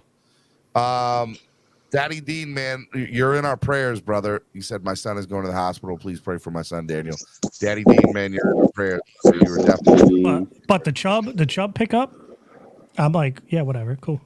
Well, Same, I just same, I want to finish this on this running back talk real quick. Yeah, I like to elaborate on that too, Stephen. When I'm next. There's only 4 running backs in the NFL that make a difference, and we just named the 4, correct? So Dolphins fans for years wanted to be able to be like, hey, look, this guy's going to come in. I think every team in the NFL, unless you have one of those 4 guys, wants that guy to come into the building and be that difference maker. That doesn't work like that. Running backs are at a premium in the NFL, and there's not a lot of good ones, right? Somebody said Saquon Barkley. Yeah, I mean, look, there's people that are right below. And you see a lot of good ones. We're looking for that. See a lot of good ones that when they switch teams, they're not so good. Yeah, but then you look quick. at Christian McCaffrey. Like, look at it happens a lot. He did over in San Fran in his first game. It was crazy. And that's all I'm saying for Gaskins' benefit is we know what we got in Gaskins. This dude could come from San Francisco and not be the same guy here. You know what I'm saying? That's true. I said that because Roach, to your point there, Roach. Chase Edmonds could go to Denver and blow Be an up. all-star. Be an all-star. Yep. He can blow up. I agree with you, Roach. We had Moser here. The 49ers he went to the Niners. Look what he did there. Now he's back. Yeah, real quick, Roach. Look, I'm with you when it comes to the fact of being suspect on the running game. Look, I've been clamoring for a bell cow, but I also been clamoring for a pass rush. We didn't have Charles Harris work out. We didn't have Deion Jordan work out. Olivier Verdon didn't stay when we didn't re-sign with us. Agba has had back issues. Right now, Chris Greer, he's trying to hit on that defensive end. And if we can nail that and get short field position, I'm okay with that. We don't need a bell cow for that if we're getting the ball back on 3rd and long. You know what I mean? Like, we need to pick our poison here. A first-round pick?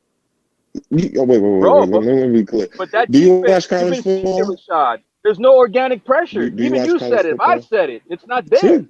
But that's true. But do you watch college football? Well, Rashad, if this season works out, that first-round pick's 1 pick away from a second-round pick. Yeah, but we can't be worrying about these picks, man. I think Chris Greer took a page from one of these channels and said, "Oh yeah, that's the picks, Niners bro." pick. That's the Niners pick. I'm sorry." And Roach, to be perfectly honest with you, when it comes to picks, I don't care about the picks. Like, I feel like the picks. I don't either. No. I don't care about the picks if we're getting the capital of a Tyreek Hill. Like, Chubb is by the way, to my good point, player. My point to Pete earlier, gentlemen, we might have traded away assets, but we got them back in perpetuity in the fact that, God forbid, the worst case, like, let's just play out worst case scenario, gentlemen. Worst case scenario, we can get multiple first-round picks for players like Tyreek Hill, Jalen Waddle, Bradley Chubb, Xavier Howard might still be able to pull out a high round draft pick, maybe not a first, but a high round draft pick. Christian Wilkins would be a high round value draft pick. There are multiple players on this roster that would be able to give you high first round draft picks. So, God forbid, worst case scenario ever happen, we still have the ability to go out and get some of those picks back in perpetuity with these players. And so I need people to realize what Greer has done is to me next level genius. So let me ask you this, Stephen. With everything that's been done, does this solidify, job security for Chris Greer and Tua moving forward for the next 4 years? Next 4 Chris years Greer already was secured. So I next 2 years. I think where you're going to see, it's going to be it's going to depend on how healthy Tua stays, and that's just being fully transparent. Not like Tua's the guy, 150%, but can Tua stay healthy? And that's what we all need to see. For that, he just has to stay healthy. That's it. That's all Tua has to do. Otherwise, Tua's the guy. He is. If he stays healthy and plays within himself, we win the Super Bowl. Simple. I There's agree. no reason why. I think Super Bowl's within our. So we beat the Bills. I don't believe it until the front office quits flirting with other quarterbacks. We beat the Bills. I need to see one off season where they're not flirting. That's all. I need to We see. beat the best. Great point, Roach. That's a great Hey, point. shout out to Roach. You want to hear another great point? I No. don't believe it, but my name Eat is the Pete. Bills. Everybody knows I can't believe it. But guess what? One thing I know about Greer, he cannot scout running backs for nothing. Nothing at all. He is That's the true, too. remember That is true, remember though. Sony Michel? This fan base was just happy 5 months ago when we signed Sony Michel. This fan base was dancing on their tippy toes when we signed Chase Edmonds. What's going on? Now Jeff Wilson is going to be the back. Let me tell you why I don't have Super Bowl inspiration, Stephen and Roach. Wait. Let me tell you why I don't. I'm going to finish up now, Stephen. Jeez, man. Let me go. They're about to time me out any second, Stephen. I don't want any questions. I'm here to give statements. Listen, I want to ask you a question. Christopher Greer danced around the Super Bowl question. We got Just let him go, fans. Steven. We got fans screaming. Listen, we got fans on your panel, Steven, screaming Super Bowl. Greer danced around Super Bowl talks. It's over. Go ahead, Steven. He said Manny, Manny, let him finish. Let him finish. Pete, I think inspiration is the bad word because don't we all inspire for Super Bowls? Here's my I question. didn't hear nothing Pete said. It was just a lot of screaming. Here's my. You almost made me lose my. I'm about to lose my train of thought. I'm trying to remember the question. I definitely lost mine. Pete's first point that he made. And you don't think I could have kept going longer, Steven, but every time I get interrupted, I lose 13 thoughts. I lose my train of thought, which is why I'm trying to interrupt when you do it so that I can ask Chris you this Greer, question. Steven. That's what everybody does. Never mind, I forgot. Go I ahead. never asked I Roach. forgot I never too. asked Steven, Roach Steven, my let me spin question. real Remember, quick. I had a question for Roach earlier. You didn't let me I spit never that got out that to out. Roach, Steven. Wait, what was your question? I tripled. You were talking about Myles Gaskin, and I was trying to remember because I remember when we had Ryan Fitzpatrick, he was our leading rusher, and I think Myles Gaskin was our back, but I could be wrong. No, You said he was our leading rusher, but I think Fitzpatrick There was one stat, Manny. There was one stat that Larry L used to say all the time. When Gaskins touched the ball for more than 16 times, that team was 6-0 at the time. So he was our leading back at the time. That But sounds he, like a. he has to have. They he has should to like have that. more of a- Cap, they should like that. That's like a Tua stat. When he does this without this, it's this. So they should like that. But the problem is we took him for granted, bro. At the end of the day, we're talking about Gaskins now as being utilized as a third back. So we did take him for granted. But hey, you know who we all owe an apology to? didn't help Kurt him. Warner. He Our helped Dolphin himself. fans have been attacking Kurt Warner since yesterday for no reason. What did Kurt Warner do? Roach, I'm glad you my brought that bro. up, dude. Kurt Warner just said Tua might not have the strongest arm. He might have the weakest arm in the NFL, but he makes up for it with his accuracy and these other things. Basically saying His he's not quick elite here, decision. but he's He's elite a here, and one. these He's people basically lost their saying mind. it. He's a one read, quick He's saying the picking same thing quarterback. Pete He said. throws it fast. Exactly But- what I've been saying since he came out of That's Alabama. not what. The That's weakest arm not quarterback what he in the said. league. My point, Pete, That is is people not started what he attacking Kurt said. Warner and saying, "What does Kurt Warner know? He has a weaker arm No, than Tua ever had." I know, and but they Roach- started attacking but Roach- Kurt Warner's play. Roach, to 2 pick up months Tua, ago. and I'm like, bro, you're embarrassing the Dolphin fans. Exactly. That's what they do. Like, but 2 months ago, they You need to loved. look at it, Steven. It's ridiculous.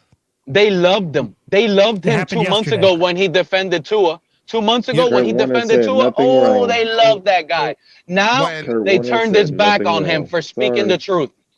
I disagree with Kurt Warner's statement, and here's why. Did you read it? I listened. Not off what you read it. What's inaccurate about his statement? Can I finish and I'll tell you what I like? Okay. What I think we're all people that like to do the eye test, right? Like we as fans say, what does the eye test show me? And again, eye test is biased because it's based on perception of our individual feelings about that player, right? So with that being said, I'm listening to Rich Eisen's show yesterday, and Rich Eisen said something that I think is very interesting. He said, we from an eye test are looking at quarterbacks because they all throw right-handed. They all throw right-handed. Tua is the only quarterback in the NFL that throws left-handed, so it looks weird to us. Bro, Tua's not the first left-handed quarterback in the NFL to play. He has a weak arm, Steven. There's nothing to take away from that. And it's you okay. could dance And it's around the okay. question. You could dance around that, but that doesn't mean he doesn't have a weak arm. Left-arm quarterbacks, Right. Chris Sims had a stronger arm than Tua.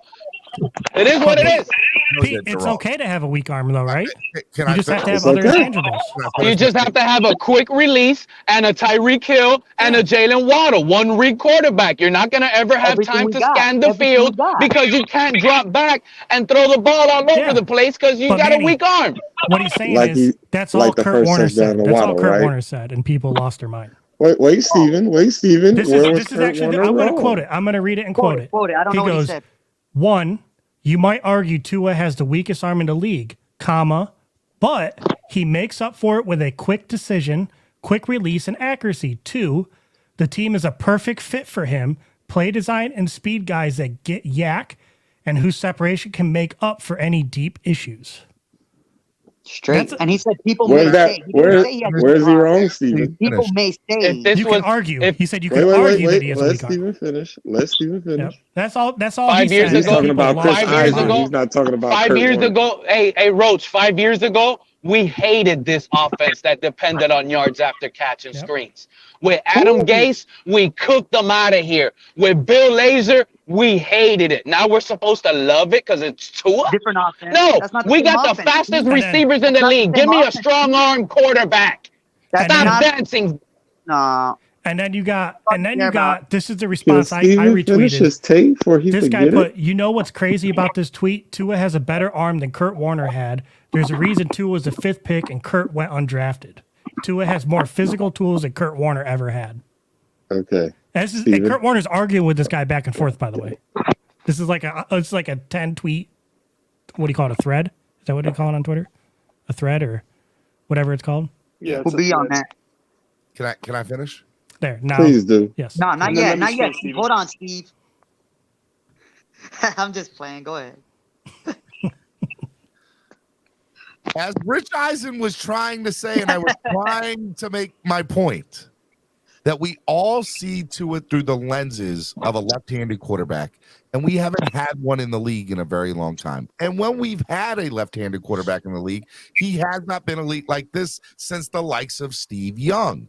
And even Steve Young had to go back to left Tampa because they all thought he was weak in Tampa. They all said he couldn't hack it when he was a Tampa Bay Buccaneer. He goes to a West Coast offense and a great team, gets a wide receiver like Jerry Rice and goes to the 49ers and becomes a Hall of Famer. You can take that same thing, look at Tua Tagovailoa and say, you know what, does Tua have the strongest arm ever? No, he does not. Nobody says that. Well, Nobody's going to You're say missing that. a step in his origin story. You forgot the USFL where he led the league in passing and yards thrown and all that. So you missed that part. You can go back and look at Tua and you can say, hey, look, this guy not only does he lead the league in the NFL in 20-yard passes or above, we are 18th in yards after catch, and Tua's still leading. He's still leading. Like, I don't know what else you want from this man to show you that he has a strong arm. I don't know what you else want from this man for Tua to show you that he can hit players down Steven, the field. every quarterback in the league has a strong arm. They're just saying, You're sitting here arguing with me saying that Tua doesn't, though. I'm saying No, his that's arm, not it what doesn't he matter. That's said. all I'm They saying. It said- doesn't matter that he has a What weak Kurt arm or if he Warner does or said doesn't. is He you has can other attributes that make argue- up for it, is all we're saying. Strong enough. You can argue. No, Thank you, Manny. It's strong enough. What he said was you can argue it's one of the weakest. You can argue that. That doesn't mean he can't get the ball 50 yards downfield. And we don't even need And it. he And you know makes- what the Right, sad part is? And you know, what the sad part is? Y'all thinking there's 31 or the quarterbacks that have a stronger arm. No, there's about 65 quarterbacks in the NFL. There's including backups that have stronger arms than Tua. This is literally the weakest arm quarterback in the league. That's There's the There's backups that have stronger arms than Tua and are a lot smarter. But they're missing the other attributes that they need to be a They're starter. not missing that. This is the issue, Roach. No quarterback is missing that. What Tua is asked of is to do But they're something missing this, quick. though. What quarterback can't do what Tua's doing, throwing a screen pass? All Joe of them. Burrow. All of them. Hey. They're not He doing does, it. and when he I does agree with it, that. bro, we saw Skyler, a 7th rounder. Get hurt. This is why Joe Tua's Burrow. in trouble. Roach, got you were hurt in his up first here start. Hey, loving I like Skyler. Skyler. I think Exactly. Skyler You know can why lead you our team like, to the Super Bowl? and it goes to show the fact that you can like a 7th rounder that can Matthew come in and just Stafford. play normal football Everybody's gonna like that compared to Russell what Tua Wilson, gives us. That's the bottom Aaron line. Rodgers. Hey, Steven, So I got to keep naming these quarterbacks. Hey, These y'all trash quarterbacks in the NFL that can't make a quick decision. Hey, let Triple S go. How Hey, about let me Gino? ask you guys a Gino. question. Hey, Pete, let me ask you a question. Do you think last time that Tua played in a game like that, in that type of turf and that type of stadium, in the Arizona game, and this last game that he just had with the Lions game, do you think that the dome helped him out? I've been saying it since day one, Cap. He's the dome quarterback at best. So Pete, best. let me throw a thought out to you. If it was all about arm strength, tell me why in the draft combine, why do they not just have the quarterbacks fling it as far as they can? They do. What are you talking about? They do. But Tua got lucky with a COVID offseason. They had What's that homemade quarterback we camera had with footage. the- They had They do homemade that in the camera combine? footage. They had homemade camera footage of him throwing 80-yard rockets, just like they do now with Nick Hicks in practice. They edit the clips and they Why send it is out Brock to the fans. Osweiler So they out the do. league Oh, with look that at Tua strong throwing arm? 80 yards. How come we don't see Tua throwing 80 yards Why in the is regular Jamarcus season anymore? Russell out the They're league with editing that clips. strong They edit arm? it and submit it. Hey, I'll be back How up, y'all. Let's about keep it rolling, Cam Steven. Newton? Pete, let me spin real quick. Yo, I'm gonna save Steven from this topic because I know I look at him and he looks like he's tripping out right now. So I'm gonna tell y'all what I think about these trades. I'm here. I love these trades, both of them. Thought they were really good for the team. I don't know if I'm ready to call this a Super Bowl, contender yet, but what I will say is there's three main issues and then one that I'll talk about after that I have with this team, and I think they were all addressed. Number one, pass rush. Don't have to spend too much time. Obviously, Bradley Chubb helps to address that. We'll see, Number though. two, the run game. What's up? Finish. Keep cooking, bro. Yeah. Number two is the run game. So Chase Edmonds wasn't doing too much to help. Jeff Wilson, even though like a lot of people have said, you never know how someone's going to do when they come to a new team. I do think that he gives us a little bit more than Chase Edmonds does, at least in the run game. So I think that was somewhat addressed. Number three is discipline.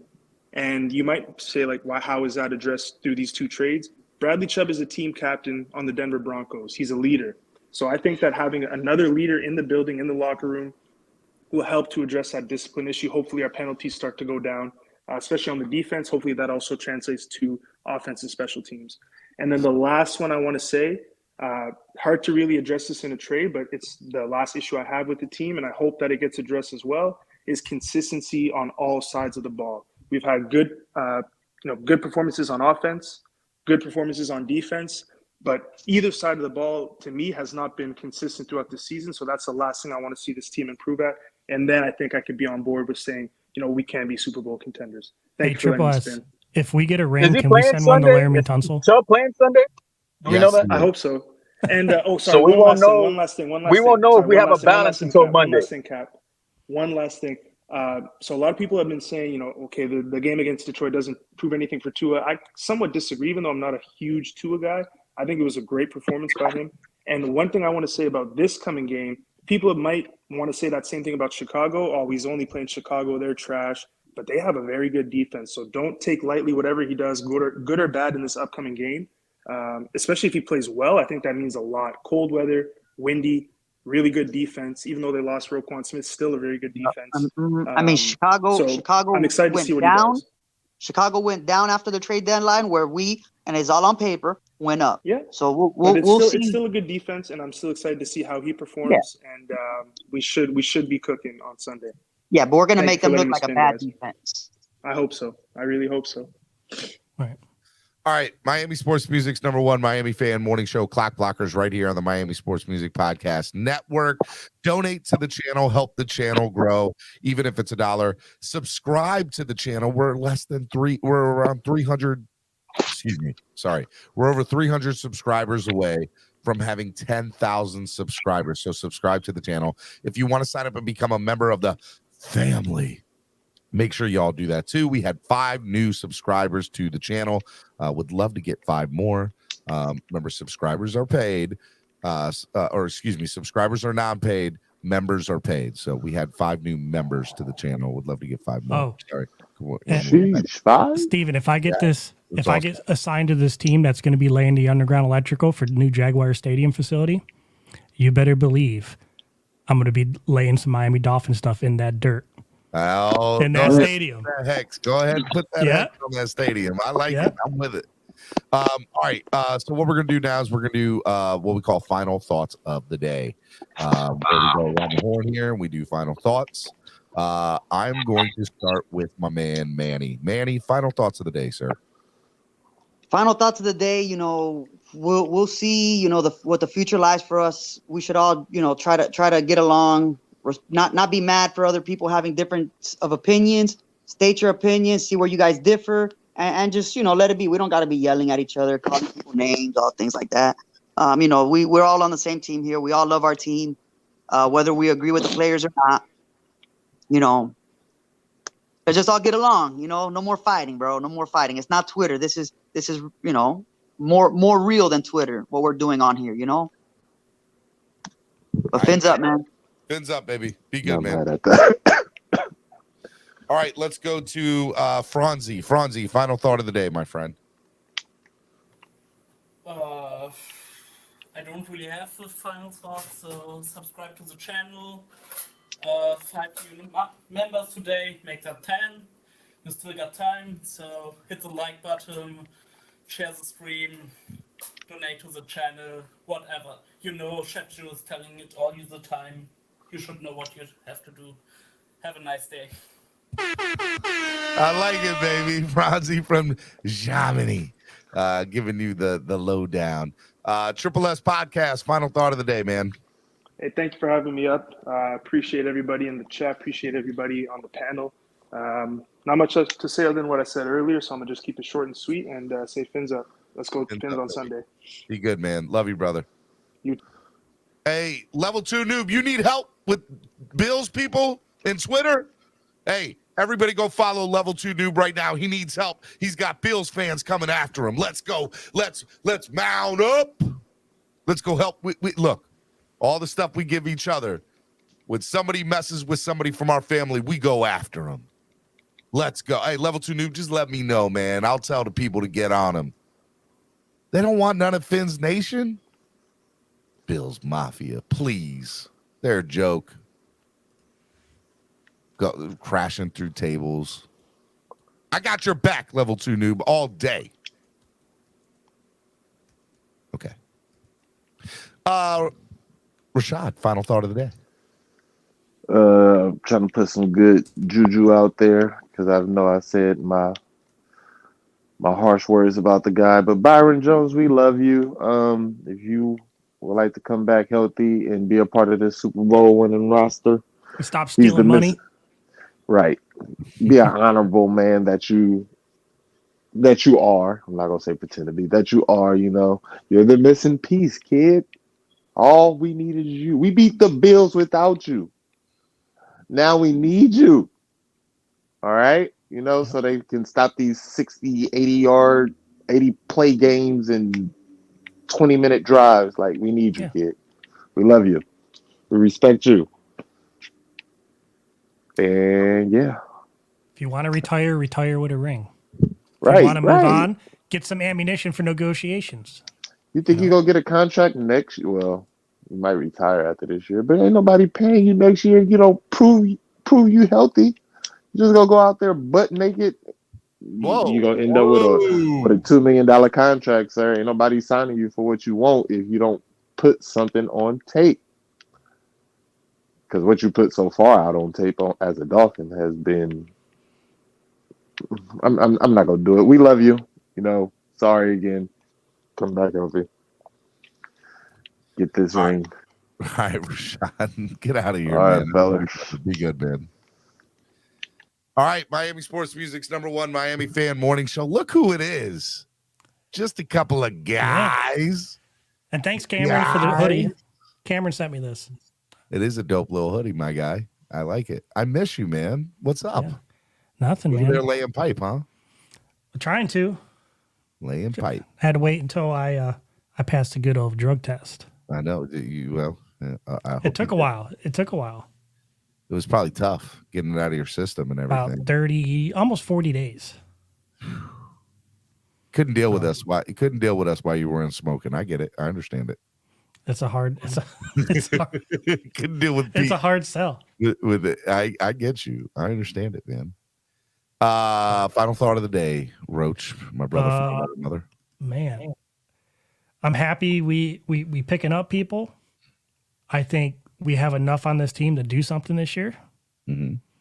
And I have no negatives from the last game to speak of. Yep. On anybody on the team. Except for that personal foul. I'm like, what's up with that? But that's about it. Like, because I had a week where I had Syracuse lose to Clemson 2 weeks ago because of a personal foul that extended the drive that allowed them to score a touchdown and win. It's funny. I've been hitting up Nando every time Syracuse is on TV now. Me and him, if we're going to call a bowl game together. So that's in the plan. You Syracuse. If Syracuse gets a bowl game, we're going to call it live. And Roach! Hey, bud.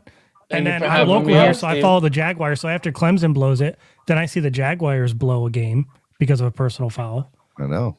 And then I'm like, and then Miami has the personal foul, and I'm like, come on. Okay, all right. I don't want to talk to you neither, then, Vonjo. All right, I just came here to talk to Roach, even though I could have just You got my easily phone called number, them. bro. I know. I'm kind of bad with that. Like Steven. I knew you were backstage. I know. So Vonjo's horrible with it. Just like you are, Steven. Okay, you still haven't texted me back. I'm not good with it either. I am so not good with it. I'm almost as bad as Crypto and his hot dogs. Hey, we're adding more people. I'm just. What's going on, everybody? Look at this is like the OG panel. And this is Hey, shout out to you guys. Hey, Steven, did you hear Triple S podcast? Leave my This man guy, alone. That's my boy. hold on, Triple S, bro. I gotta go at him. He just say this is WildNOut. This is Triple S complete slander. This is sending him to the doghouse. Okay, he just said. Hey, he just said the Bears have a good defense that we gotta respect it. In what world? They got rid of Raekwon Davis. They got rid of our ex-Dolphin, who has more sacks than any defensive end we've had over the years. Robert Quinn. That's tall and long. They have no corners. They're done. They have no defense. This is a type of game I expect to hear 40 burgers from Tua and Ears. 40 burgers. Let's go, Pete. I don't know what Pete talking about. Pete acting like McDaniel's gonna go on. What coach goes on there and say, "Yeah, man, that defense is trash, and we're gonna go out there and whoop them"? Yeah. What coach says that? Name a coach that ever said that. Exactly. Imagine a coach not thinking like that. That's the problem. Hey, But Triple S, do you want to say anything real quick? But I just wanted to say, hey, man, great show today, Steven and Dan. Roach, nice seeing you, bud. Yeah, I'm man. still waiting for you to bring back the, hyperbolic podcast. Look, I gotta. As soon as Governor DeSantis approves marijuana use in Florida, it will be back. It's kind of hard to talk about aliens and Bigfoot, making babies when you're not smoking. Thank God, boy. Anyways, Oh, my goodness. but we're waiting. But nice seeing you, bud. Yeah, man. All right, so Hey, you and like the Steven hoodie? again. You like the hoodie, Vonjo? I'm gonna start working out in this because I see it worked for you, so I'm gonna be like. It is a great workout hoodie. It is. It just draws a lot of attention, though. I'm gonna let you know. If you're in the gym with that hoodie, people will walk up to you. I already learned if you sit in the So wrong chair, warning. it gets dirty really fast. So I'm You have just to be warning you. careful where you sit. I know you don't like people. People will walk up to you and compliment you on your Nobody, hoodie. yeah, please, nobody walk up to me. And compliment on your hoodie, and they'll try to spark a conversation about the Dolphins. And yeah, so it will happen. Just giving you a fair warning. Vonjo. But Steven, man, hopefully I'll be able to see you in Cleveland. You for the mean in Cleveland game. Miami for Cleveland? Yeah, for the Cleveland game. No, you will. You said you will. Like this was I know. in stone. And if you read your text and responded, you'll know the updates. But I'm working on it still. No, there's no. You said you were coming, Vonjo. I'm good. We'll talk backstage. How about that? I can't with you, Vonjo. I can't. I'll talk to you. I'll talk to you backstage. You sit in the back, and I'll just talk to you when I'm ready to talk to you. Triple S, you already had your final thought. Crypto, final thought. Wow, what a day! I woke up and rolled out of bed, and I heard Pete on the tail end of his take. How about that? I had a long night last night. I didn't go to bed till like 5 o'clock or something. What so. in the world That are you Doji doing? coin's You up, need bro. to sleep, man. Yeah, Dogecoin will always be Doge. It's Shiba and Inu with the project behind it. But it's all good. It's going to be a form of payment. If they That's can make it going into up? a form of payment on Twitter, then that's when I'll start buying. Well, anybody can have a check mark on Twitter now. So Yeah, I'll get a little. $8 a month. Get a It's check paid. It's pay to play now. If you can, if you're gonna get a whole bunch of guys getting check marks just because they pay to play. It's crazy. Pay you $20 a month and you good. Elon Musk, but I don't know, man. I I read don't know something where that he's said coming if and going. every person with a blue check mark pays $8 a month, it's almost like a half a billion a year he would pull in just from that. $500 million just from the he subscriptions. He only needs 25% of the use of Twitter to make his money back. Something like that. Somebody said it was something crazy like that. 25% of those people, yeah. We've all been had, is what I'm saying. This is how you Right. do business. This is a lesson. So basically, for what everybody. you're saying, Steven, he's really not paying gonna 40 stop billion. using Twitter. I love Twitter. Basically, But he's I'm not paying with- 40 billion for Twitter. We will be eventually paying 40 billion for That's Twitter. pretty much. I love Twitter. And he's just gonna be an older of it. I tell you, boy, that's so slick. Now I will give him credit for that. He's gonna make you and I pay for Twitter, not him. He's gonna transfer that money back in his pocket. Stop using it right Just now. like the Dolphin Stadium. Yeah. All right, Crypto.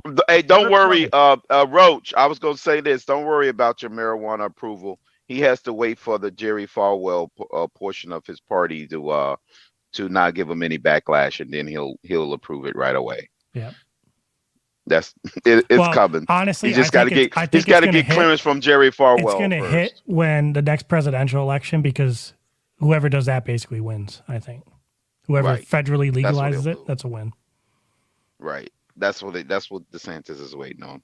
There's He's waiting on a call from Falwell. No, we're not doing this. We're not having political talk. I'm like, get off of my channel, Crypto. Bye. Y'all sitting here trying to not doing that. First day I make this big announcement, y'all want to have political talk on my channel. I'm a boy. It was about legalizing marijuana. Which I'm all for. Okay. I'm all for. Roach, anything else before I let you go, bud? No, man. Nice being back. It is a great being back. I love having you on, buddy. All right. I'll catch y'all later. Peace. All right. Bye. Miami Sports Music's #1 Miami fan morning show. Clock Blockers right here on the Miami Sports Music Podcast Network. I'm your host, Stephen D. 155 of y'all watching, only 145 likes. Hit the like button. Hit it. It's free. It doesn't cost anything. Guys, we're at $99 in donations today. Can we get $1 more in donation and get over the $100 mark? Come on. Donate to the channel. Help the channel grow. Okay? Help the channel grow. Every donation counts, even if it's $1. It goes such a long way into helping the channel grow. We're trying to build something big here. Y'all saw the news that I did today. Starting today, we now have evening shows here on the Miami Sports Music Podcast Network. New shows, new faces, new nights. Every night there is a new take. Miami Sports Music Podcast Network weeknights. Starting tonight on Wednesday, the Finzaholics show with Batman 2423. Thursday night kickoff with Jason Sarney will be tomorrow night. Nonis at 7. And then Nonis, right after his show, Nonis will be hosting her own show called Nonis Nights at 8 p.m. And that will be in English, by the way. Friday afternoon will be the lunchtime rewind with our man Nando Talk. And then Friday night, not this Friday, starting next Friday, which is going to be great. CB83 will host a show on starting next Friday night called Finn's Take with CB83, which is the name of his channel. And then on Mondays, you have Nando Talk at 7 p.m. Tuesday, you have the Dirty South Fantasy Football Show with Eric the Commish and Lorenzo Ice-T Thomas. And then don't forget Tuesday nights as well at 9 p.m., a Spanish-speaking podcast. For all you Spanish-speaking fans, Hell Fins, a Miami Dolphins podcast network. It's awesome. A podcast show. It's right here on the podcast network. It's awesome. So make sure you show them some love. It is good stuff. All right. I hope you all enjoyed the show today. I had a lot of fun. Do want to remind you guys too, if you missed the show last night, go back and rewatch. It's only 45 minutes long. NFL Fan of the Year. We sat down with Big E, Mark Norcal, Iangelo, and Dolph Freaky, who won Fan of the Year for this year. And it was pretty good. It was pretty good. So make sure y'all do that. Dolphin chat with the Miami Dolphins Fans of the Year. Make sure you go back. We recorded it last night. It's on the channel. Go back and listen to it. Make sure you hit the like button. You guys can give a donation through YouTube. Super thanks. A lot of good stuff. And the raffle will be this afternoon sometime. I will do the raffle for the Javon Holland jersey this afternoon. Okay. I'm going to go take a break. I'm going to go eat, get something in me, then get up all these donations that we've had for the last week and a half, which is going to be awesome.